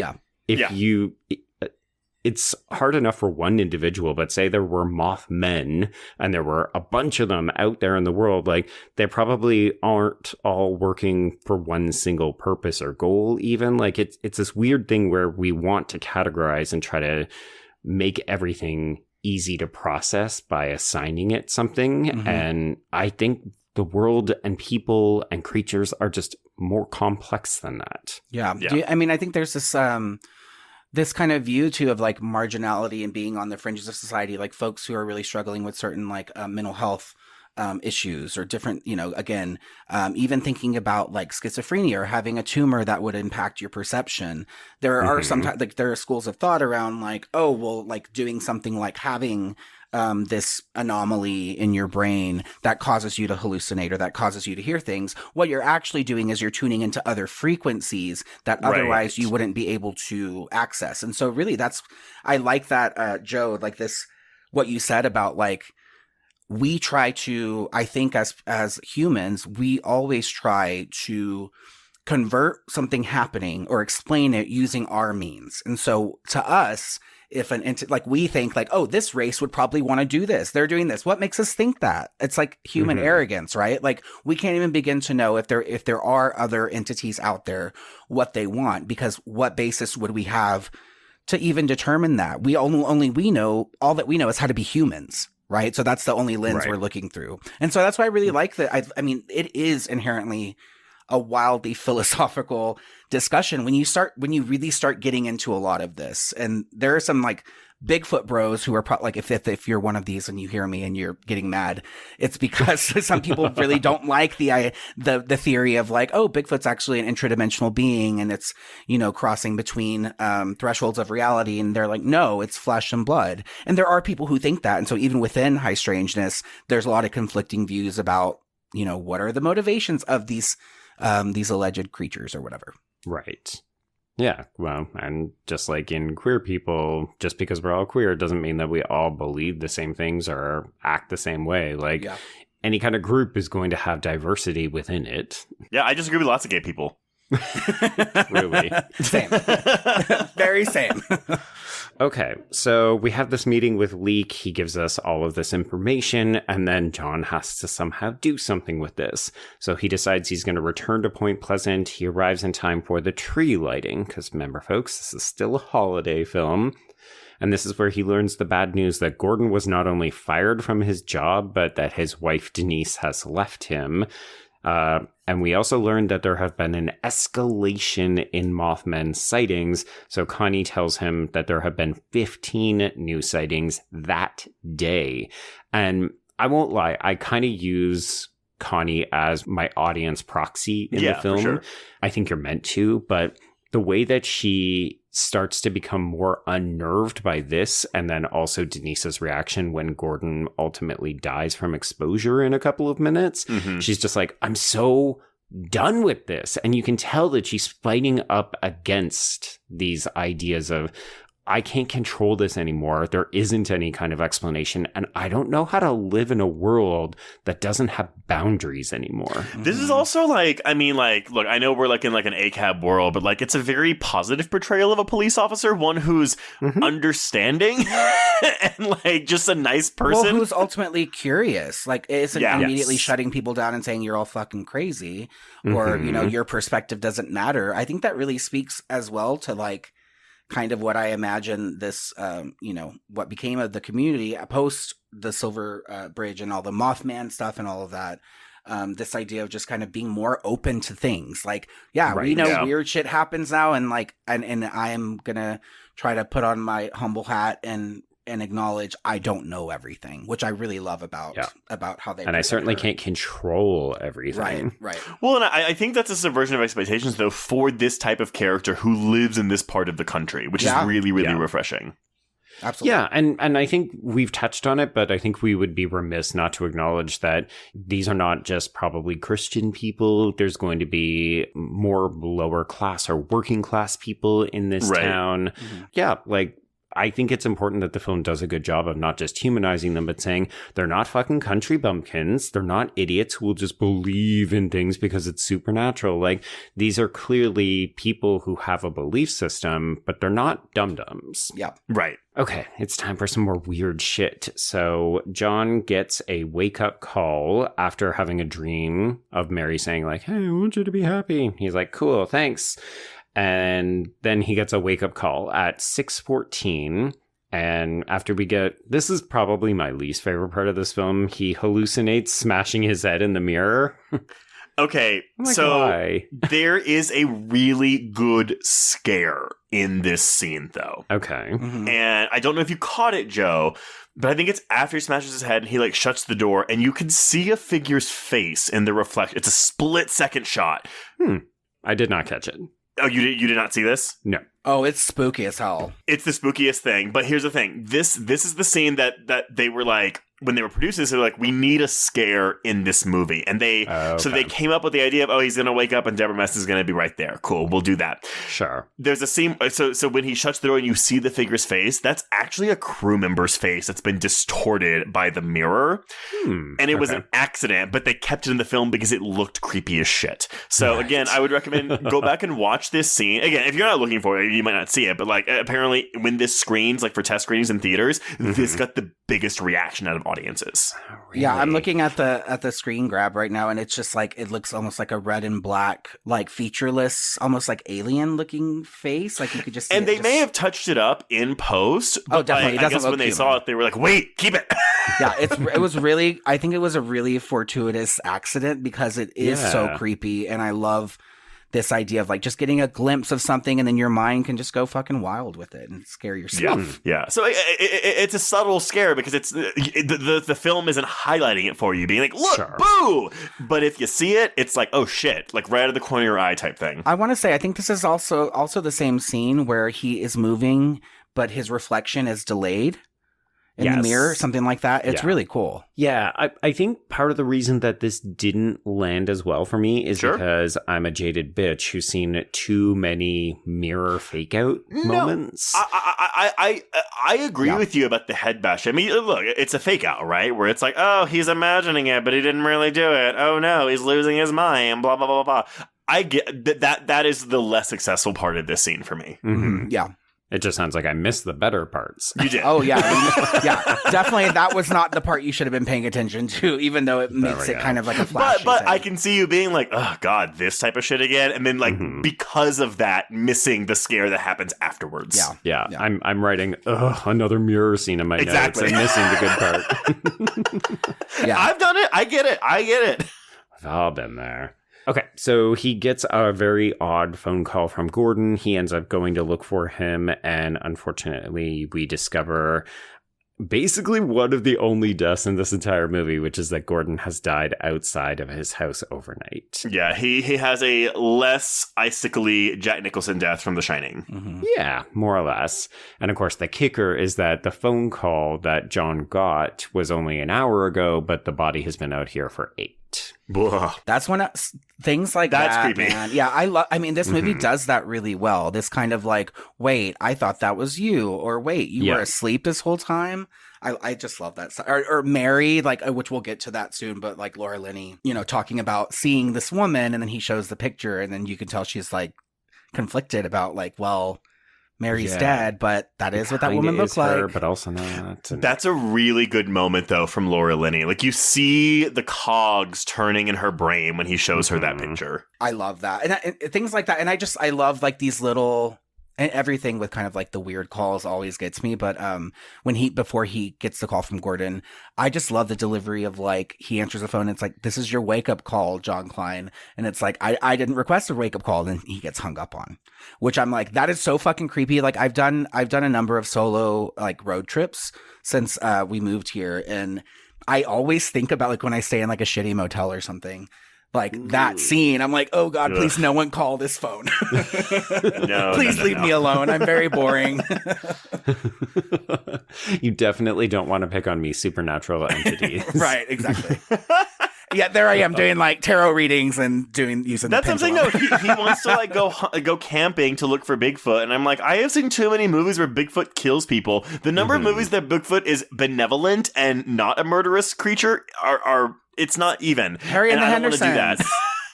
But those are all movies that were created by people who always imagine the worst case scenario Thank for you. anything that isn't like us, Trace. Yeah. Okay. You know what? You can go on this camping trip with Ari. No, but I actually do say that because I think this is actually a really this is very much associated with like, because I really enjoy like metaphysical stuff, and I like stones, and I like tarot and things like that, and I really do believe that these you know, kind of the things that we see and experience are absolutely colored by our expectations. And so it is not helpful to go into a situation if you're going to be, you know, participating in some ghost hunting or something where you automatically assume that anything that happens is malevolent, because then there's a chance it will be. And I think the idea of liminality, like all these people going through spaces and leaving their energy, you know, there's beliefs that like, oh, this is like a manufactured haunting, meaning everyone started coming to this one place, putting this negative energy, and it created it. And that's, you know, there's views like that. So I whenever Trace has been, not that I'm gonna ever force anyone to like go stay out in the woods or something, but like I'm really interested Go into the woods with a positive mental attitude. But what I'm saying, what I'm saying is that like, that's actually a really like core factor here in my interests. Like I have so much like really genuine curiosity about what these things mean, and having experiences like this, that to me, I'm just like, I just want to know what's out there. It's not scary to me because it's unfamiliar, I guess. Okay. Like, I'm only thinking about this because we've watched these movies a lot recently, Ari, but like horror in the high desert, like that is exactly what you're talking about doing. And those people fucking died. But those are movies, Trace. They're literal fiction. Like, but it could be true, so I would rather not find out. Well, we know that you would probably go into a scenario expecting the worst, and so that's good data to have. That's why it's good that I'm not in like a position of power in like the military world, because I would be the one that's like, oh, I'm scared. Trace, you're fucking xenophobe. You're just scared of things that are not familiar to you. I mean, if they're not human, yes. Well, the funny thing is that we all live in relatively substantial cities, and like the likelihood that you would encounter something malevolent in a city compared to out camping is probably pretty high. Right. Yeah. No, I mean there's like I remember we got here and there are a lot of reports of people's cars getting carjacked or getting their catalytic converter stolen. So I bought like a club thing for my car. But it's, I'm like, I always think about that. I'm like, you're not scared about like driving through this city every day, and there's a bigger chance of you getting in a car accident or something. The statistics show you should be more worried about that. But I mean, this is what we do to ourselves, right? And that's kind of one of the reasons I love being a horror fan, is because we can play out these scenarios and discover new facets of what scares us, what unnerves us. Like, I love hearing your two sides of the conversation for this movie, because some of the phone calls become a little redundant for me as the film progresses. I'm like, okay, we get it. It's staticky. Ooh. Yeah. He hears something when he plays the tape back. Ooh. And the two of you are like, no, it's effective. Like, it actually affects me. And I think that's what's really great. And it's why I hate people who say, oh, well, that movie sucked because it didn't scare me. It's like, no, it probably worked for somebody else. So maybe it's just not for you. I think that really goes into kind of like expectations. Because again, I go into watching a film like this and I already have kind of a frame that I like to approach. And it's very much like being open-minded to like things not being explicitly laid out, you know, things being a little bit more like, I'm going to need to interpret this, or I'm going to need to think thematically about this. And that's not never been a thing for me where like I do that because I want people to think I'm like, I don't know, fucking like a genius or educated or philosophically like enlightened or anything. I do it because like that's my own natural curiosity. And I really like, it keeps me interested in the world and living and being a person. Like, I think, I don't know, it's something about it that's really like wonderful and awe-inspiring that we can have these mysteries that, yeah, to some people they are really spooky, and to other people it's like, hey, this is just kind of like exciting and cool and different. Ari's here to spot the silver lining, and Trace and I are like, look, I'm adventurous with the food that I eat. There you go. I just don't want to go camping looking for Bigfoot. We need to find a way to merge the two. So it's like, we're going to try some new exciting liver dish, but it's going to be out in the high desert. Bigfoot at a meat. 5-star restaurant. Get some of that Bigfoot meat, Trace. We'll get you some. There we go. But he really would come and eat me. Didn't you see Exists? You know, at that point, you might be asking for it. So we're actually spending a lot of travel time at this point in the film. So we just came back to Point Pleasant, but John is back on the road. He wants to go and see Leek again. So he heads out, and this is when he gets the author's backstory. So he started to hear voices. Those voices became messages. He tried to prevent the explosion of a building that he knew was in danger, and people died. He nearly got arrested. He lost his wife. His kids stopped speaking to him. And at some point, he decided he would rather live than know the truth. And that's when he just gave up on it all. Well, he also spent 4 years in a psychiatric hospital. And so this is a very sad story that this guy tells, but it's also surreal, right? Like, yeah, at the end of the day, these are not things that we as human beings are meant to understand or even know about. So mind your own business. A little bit, right? No. Number one, no. Did you not just hear the part of the conversation we had about curiosity? No. So that's actually really interesting, because there are people who experience, or you know, in history, who have reported experiencing weird things. Like there's a couple, Betty and Barney Hill, that were abducted allegedly back, I want to say in the 60s, for like a day or maybe almost 2 days. It's an interracial couple, but basically like talking about how this thing that happened, like you would think, oh God, I'm going to tell all the newspapers, I'm going to be famous. Like this was something like, you know, whenever they were going through the aftermath, that really kind of fucked up their lives and was traumatic, and really just wasn't enjoyable having this thing, whether it was like not being able to explain this thing that happened, and then like having people in society regard you in a certain way because you're reporting this happened. And it's just, you know, it's actually, I think that's really, I'm glad they included that in here, because it is very much like a nod to that experience of how these kind of like encounters with these phenomena or whatever can derail your life if it becomes, you know, because it can become like an obsession for people of like, no, I need to know. Sure. And just consumes you. Yeah. Like imagine spending all of your time trying to understand something that quite likely doesn't have an explanation. Like that just becomes a sort of spiral, right? Yeah. Well, and that's what starts to happen to Richard Gere's character here. Well, yeah, I mean, so hearing this and also hearing the warnings, you know, hey, this could get you killed. It could cause you to lose everything. He ends up going back to Point Pleasant, and he throws away his research. And then he gets a call from that absent boss, Trace. So Cyrus informs him that Governor McCallum is coming to tour the chemical factory, and he wants him to go and talk to him. But when John plays back an Indrid Cold message, he hears there's going to be a great tragedy on the River Ohio. So he interprets this as, oh, there's a synchronicity here.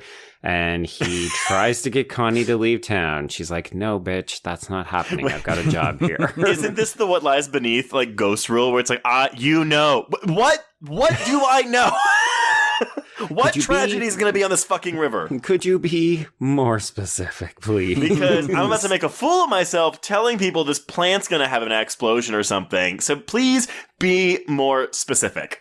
I do think it's interesting, though, that John goes to Governor McCallum as he's getting off this plane, preparing to do this tour, and he is taken so seriously, despite the fact that he does sound a little unhinged. You know, hey, you can't go there. Something's going to happen. You need to shut down, get everybody out of there. He sounds a little loony at this point. And Governor McCallum is basically saying, oh, do we have intel on that? Like, do we need to act? Is there a threat? Have people looked for a bomb? He's like, no. So, credit to him for taking the threat seriously. Well, I mean, I think about government figures. That's kind of how they respond in general. Like, if you get any kind of word that something weird or fishy might be going on, even if it's from a crazy person, so to speak, you know, they're going to shut that shit down. So, like, yeah. That was what I really like about that scene too is how they present it. And they show it like intercut with him after the fact. Like at a restaurant or a bar or something, and he's clearly like, no, it has not happened. So fucking embarrassed. Yeah, he was like, oh god damn it, I did that. Because this is the point where I was surprised that we didn't get another phone call that says, okay, you now need to face a consequence. You've been fired from your job because you were meant to interview him, and instead you made yourself a laughingstock. You're fired. Yeah, the governor basically like hints like, "Oh, I'm going to be calling your boss." So it's like, well, he's fucked. He's not going to have a job anymore. Yeah, it's okay. He's just going to move in with Laura Linney, and they can have like babies or something. I love that for them. So after this dismal failure, he decides, okay, I am done. But also, I heard word that Mary's going to call me. I have to go home so that I can take the call at noon. It's like, John, you need to pick a lane, buddy. Calm down, sir. Although I will say, though, that I love the scene of him watching the phone ring. Mm-hmm. It's just, again, this is where like the horror and the grief aspects really come together, because you know how hard it is for him to not pick up that phone. Sure. If you had a chance to speak to somebody 2 years after you lost them and quite abruptly, I mean, we jumped over it because we wanted to get into some of the more interesting things, but there's a moment early in the film where he tells Eddie, you know, we had everything, and then in the flash of an instant, it was all just gone. Mm-hmm. And that's horrifying. Like, to me, that's actually more scary than anything that happens. And, well, going off of a bridge as it's collapsing is really scary. But that's pretty shitty. Yeah, that's pretty spooky. Just this idea that, you know, we bought a house and then we went for a drive because we wanted to get home and fuck. And all of a sudden, my wife has a Mothman tumor and she's dead. My life is over. Like, that's rough. I mean, I will say, though, people take a really long time to get out of their cars on this bridge. They truly do. Yeah. So he gets lured back with the promise of maybe new sex from Connie because she says, hey, come home for Christmas. Joe, I think you're the horny one. You're really sex at these people. It's the holiday season, folks. Get yours. Unwrap that present. Puckering. Oh my God. Gross. So, yes, he returns to Point Pleasant and immediately gets stuck on Final Destination 5 setting because there is traffic backed up off the Silver Bridge. It is 6 p.m. What time was that wake-up call, folks? I think it was 6:14. I will say I love how drawn out all of this is. You know, it's forever. And you know, we have like, oh, there's a shot of a screw coming loose or a cable kind of being slacked, like blah, blah, blah, blah, blah. But again, like this is a 2-hour film. And as I said, I don't think it entirely justifies that runtime, but this climax is much more bombastic than I remembered it being. And I do think it makes the runtime like worth the wait. Mm-hmm. Yeah, totally. I don't know that we needed it, but I did kind of appreciate that we rehear the Indrid Cold warning about, oh, it's going to happen on the river. And we see the chemical plant, and then we just kind of speed zoom out to the bridge. And it's like, yes, bam, so good. here we are. It's also kind of mean because when that teenage boy gets the cable in his face, CJ. we then cut to his fiance walking out of the wedding dress store. Yep. Oh, yeah. And they're engaged. Remember his eye that never healed? Are you engaged? Not anymore. You know what? She'll find love somewhere else. Yeah. But no, all of this is just so. But again, he's telling people, get out of your car, and they're like, "Boo." Well, because he looks He looks crazy. like a person he who's looks lost his unhinged. mind. Yeah, he looks like he's not well. And the reality is that it is Christmas Eve. These people are trying to get places. They Yeah. are caught in traffic. They're upset. And somebody is randomly running by saying, get out of your car. Mm-hmm. You're going to be like, shut the fuck up. Why isn't this moving? Let's go. Well, that's the thing, right? Like you're not because you don't know you're in a horror movie or a genre film, so you're just like, Right. what the fuck is this guy doing? I'm going to sit in my car where it's safe, Mhm. unless you're on a bridge. Yeah. So ultimately, it comes down to him seeing Connie. She is unconscious as her cruiser goes into this river, and he decides he's going to jump in and try to save her. He's lucky that there is a pocket of air that allows him to breathe long enough to get her out of there. I mean, the funny thing is that you would expect a bigger moment of him having to get the seatbelt out, or we can't get the door open because water's rushing in. No, that's not the point. The point was to watch the bridge fall down, and then he scoops her up and brings her back because it's really like, yep, that's done. Let's get to our happy ending. Well, but that's the thing. It's not even really a happy ending because I remember, and this worked much better for me now than it did back in 2002. But like, Okay. it ends, but nothing is solved. It's just No. like she was gonna die. Thank God he was there for her. But again, some of these questions just cannot have answers, and that's where the movie leaves you, which I do think works really well. But if you're looking for any type of resolution, you're not gonna get it in this movie. Yeah, and that's a thing too. I even think back in the day when I first saw this, and I was in ninth grade or something, being a little bit like, oh, bummer, like there's not more. But now I just love it. I love like how realistic that is. Because really that's kind of what happened. I mean, the thing about at the end about the cause of the bridge collapse was never determined. That's a bullshit. That's a lie. It was determined. That's movie magic. Actually, if you're on the Wikipedia page for the movie, it says the film ends with the claim that the cause of the bridge collapse is never blah blah blah, but cause of the bridge collapse is hyperlinked to the Wikipedia page of the wreckage analysis of the bridge. Yeah. But I just remember like being kind of whatever about that. But now it's like, oh yeah, because this town then had to kind of like, that's a tragedy in a community. So it's like it's a shared trauma, and it's a thing that they had to work through as a community, and it's probably still, I think even just the way they've owned the Mothman lore now it's just really cool. It's a really like a neat way to reclaim this thing that again for so long felt like this town was being terrorized by all this weird shit. Yeah. Trace, I do think I want to push back on you, not in a bad way, but you said, we don't get any answers. But I would argue the movie is trying to gently manipulate us into feeling like this is an okay ending. Because not only do we get, yes, happy heterosexual union, but we also get, the realization that the skeptic, right? The Scully in Connie has come around and realized, hey, that dream meant something. It was a premonition. I was number 37. And then the final piece is that the Mothman was never seen again. So I think that lends credence to the idea that, this was a good being. It wasn't malevolent. It was there to warn people about the Interesting. tragedy. See, I when it comes to that, I don't view the Mothman as malevolent or benevolent. It just kind of is. Yeah. Like that's why when I asked Ari about the motivation earlier, like what did Ari think that the motivation was? I don't think there is one. I just think it's this entity, this energy that does things. Why? I can't say why. Outside of the fact that what Leak says, where it's like, some people are more attuned, which is why they see it. Mary had a brain tumor, like so she saw it.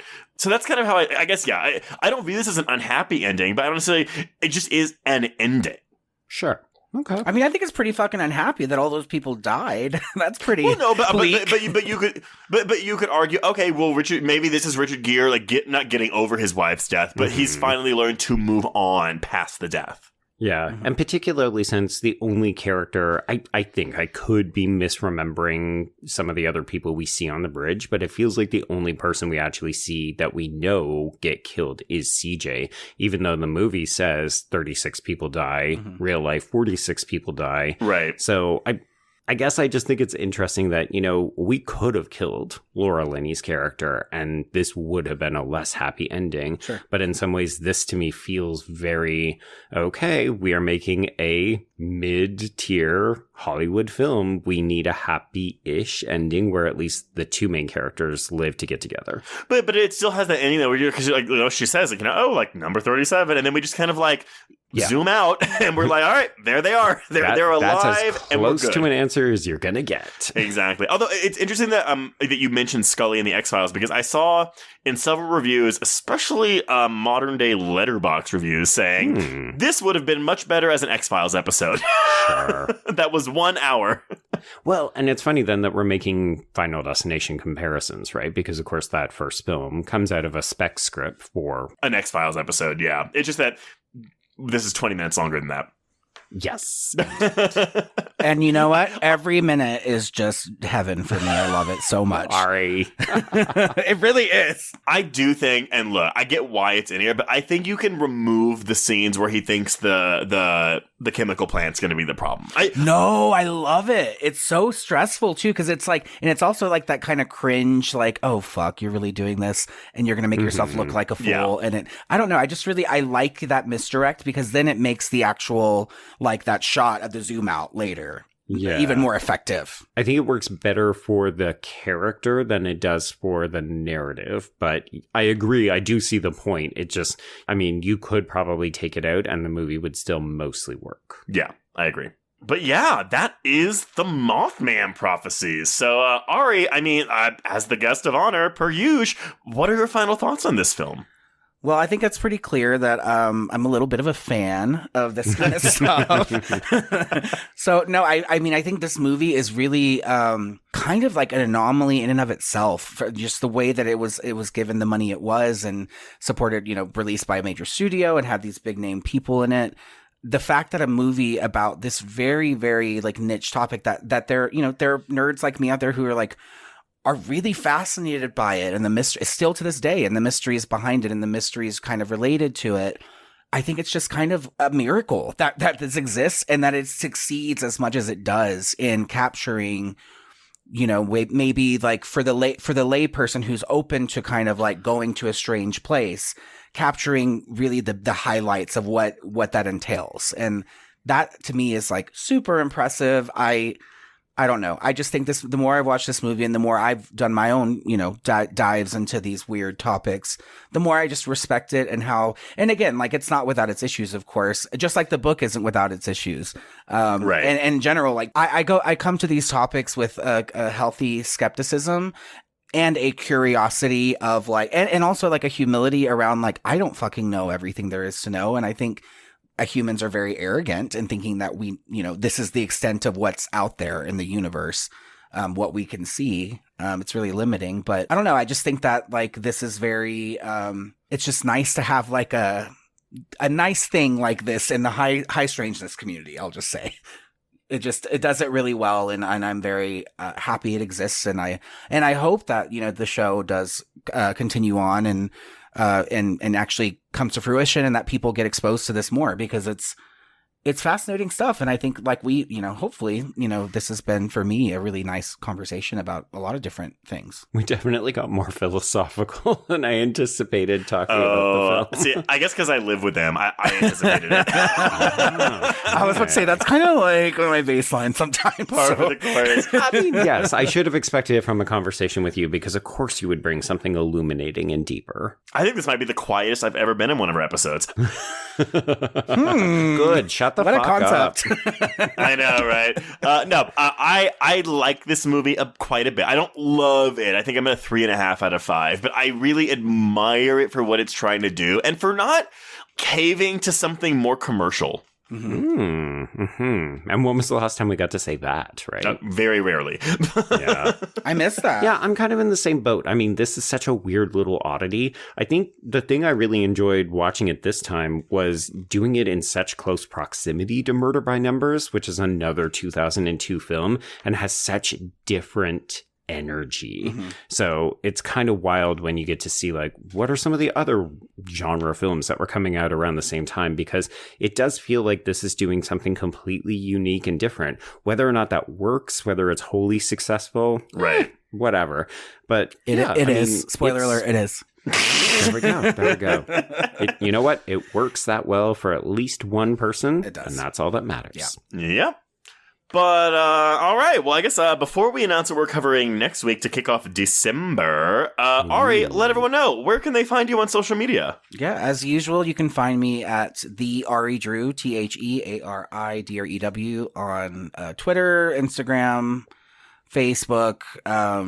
I also, again, like I mentioned, I run the High Queerness group, which is for queer folks and their allies who are really interested in high strangeness and stuff like Mothman and other spooky things. And we do trips.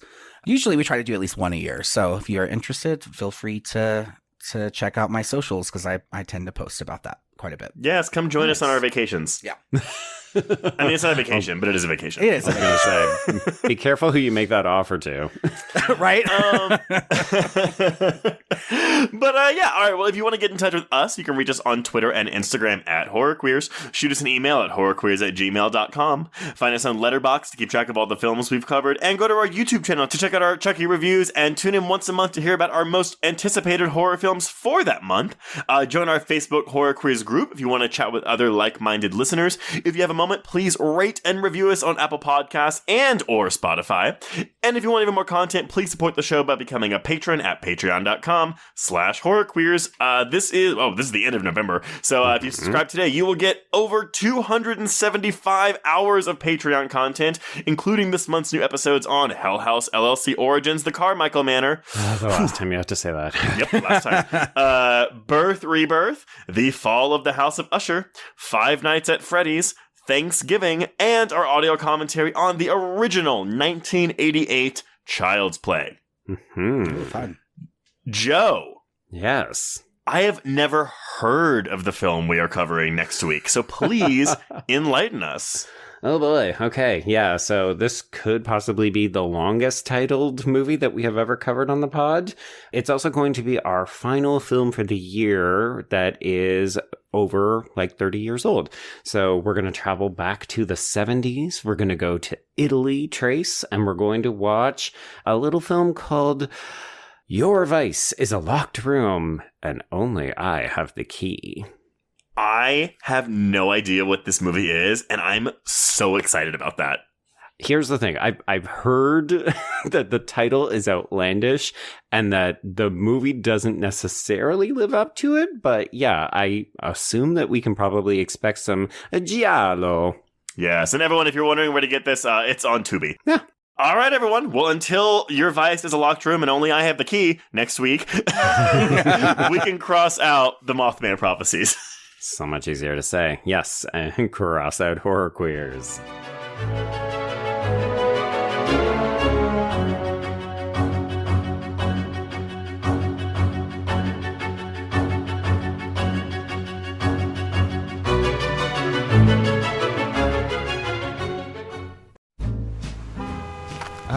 Atlas Avenue, a long stretch of road that encompasses everything the city of Kennett Heights has to offer. Neon lights, traffic, crime, the hustle and bustle of everyday life, and the craziest of characters. My office was above it all. My name is James Locke, and I'm a PI. Hello, Mr. J. How the hell you doing today? Good, Edith. Nearly every year I have a new case. New people to meet, new clues to discover, and new problems to solve. But I do it the old-fashioned way. No technology. Nothing post-1950. Hell, I don't even listen to podcasts, but you should. Atlas Avenue Beat is a spoof of the film noir genre with goofy characters, tons of wordplay, and non-stop raunchy humor. There's also 3 whole seasons out right now with more on the way. Just search for Atlas Avenue Beat wherever you listen to podcasts or visit us online at bloody.fm.